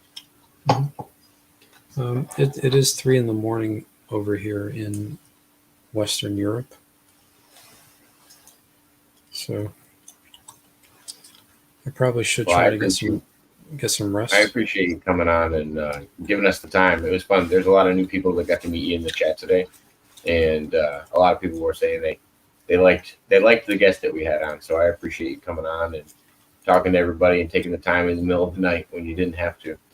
Oh, well, thank you for having me on. Went into the morning for us. I like that. Yeah, well, thank you for having me on, and I suspect that this stream in particular will get viewed widely because it's a sort of a new topic of conversation that we've been getting into, and well, I think this is more into your policies, and I don't think a lot of people have been totally introduced to your policies and what you are standing for. Yeah, and I'm going to try to add this, word it in a clear way and add it to my website as well as another point of proposal. So, but this is where it started. This is where we started talking about it. Right here. Gosh, we've been talking for a year and a half, right? Something like that. And I feel like every time we talk, I get some new information from you, no matter what it's about. Or at least I get to understand your ideas behind it a little bit more. Well, I think they will become, widely accepted after a point. I just don't know how soon that's going to happen for a lot of them. But I think in the future, people will just kind of look back at it and go, huh, well, that was interesting. And then it'll just be on to the next thing. But right now, it's a very... You think it's just looked past? Because I do think people do reference a lot of people's history on the internet and stuff like that. I do think it will be significant for some that are actually interested. Well, I just think that right now it's a very critical time for a lot of stuff, and so that's how I'm trying to talk about it. And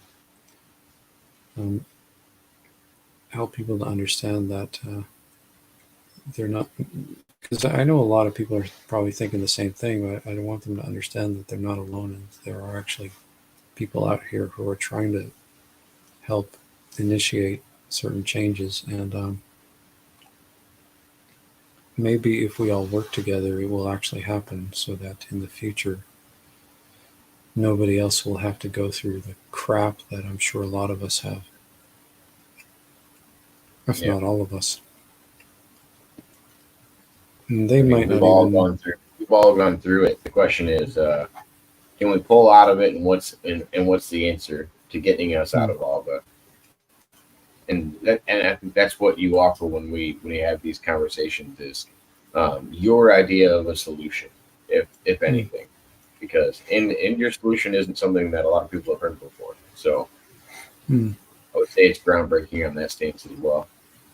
Yeah, but in 50 years it'll be, oh yeah, that's where that happened. Oh well, what's the next thing? And we'll be in diapers if we're still alive, and Hmm. they'll be making fun of us. Yeah, And that's okay. That's life.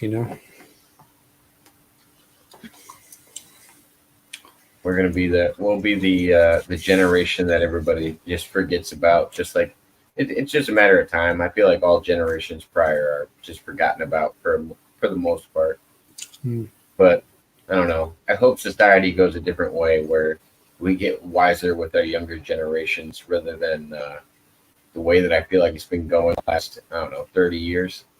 I Hmm. worry about people my age and I worry about people younger than me because I really do think when it comes to just geographical knowledge, I think that's gone down the hill quite significantly. Like you could probably go online right now and see 30 videos that if you walk up to somebody on the street and say name 3 continents, they can't do it. Like it's a Hmm. weird thing to me. I'm like, Hmm. oh okay, they're not continents. I think the reference is countries, but Hmm. yeah, and they'll name capitals, they'll name all kinds of things that are just not whole countries. And oh, it's very interesting to see where the public knowledge is. And I don't know if it's because of media today or what it is, but I hope we get away from the dumbing down of society. I think we're getting closer to what is that? Idiocracy. Have you ever seen that movie? I have, yeah. Yeah, Um, I think that's where our society's headed. To be honest. well, that's how it is. That's how it is. But I just want to be able to do something helpful to humanity while I'm still able to. Yeah. Whether they appreciate it or care, I don't. It's not relevant to me. It just feels like the right thing to do, and I can I still have some life in my bones, so I'm gonna try. Well, I appreciate it, and hopefully somebody else appreciates it too. Hmm.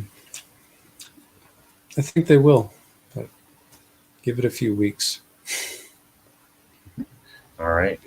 Well, yeah. Thanks again. Thanks everybody tuning in, and we'll catch you next time. Okay, thank you. Good night. Thanks. Good night, Good everybody. night.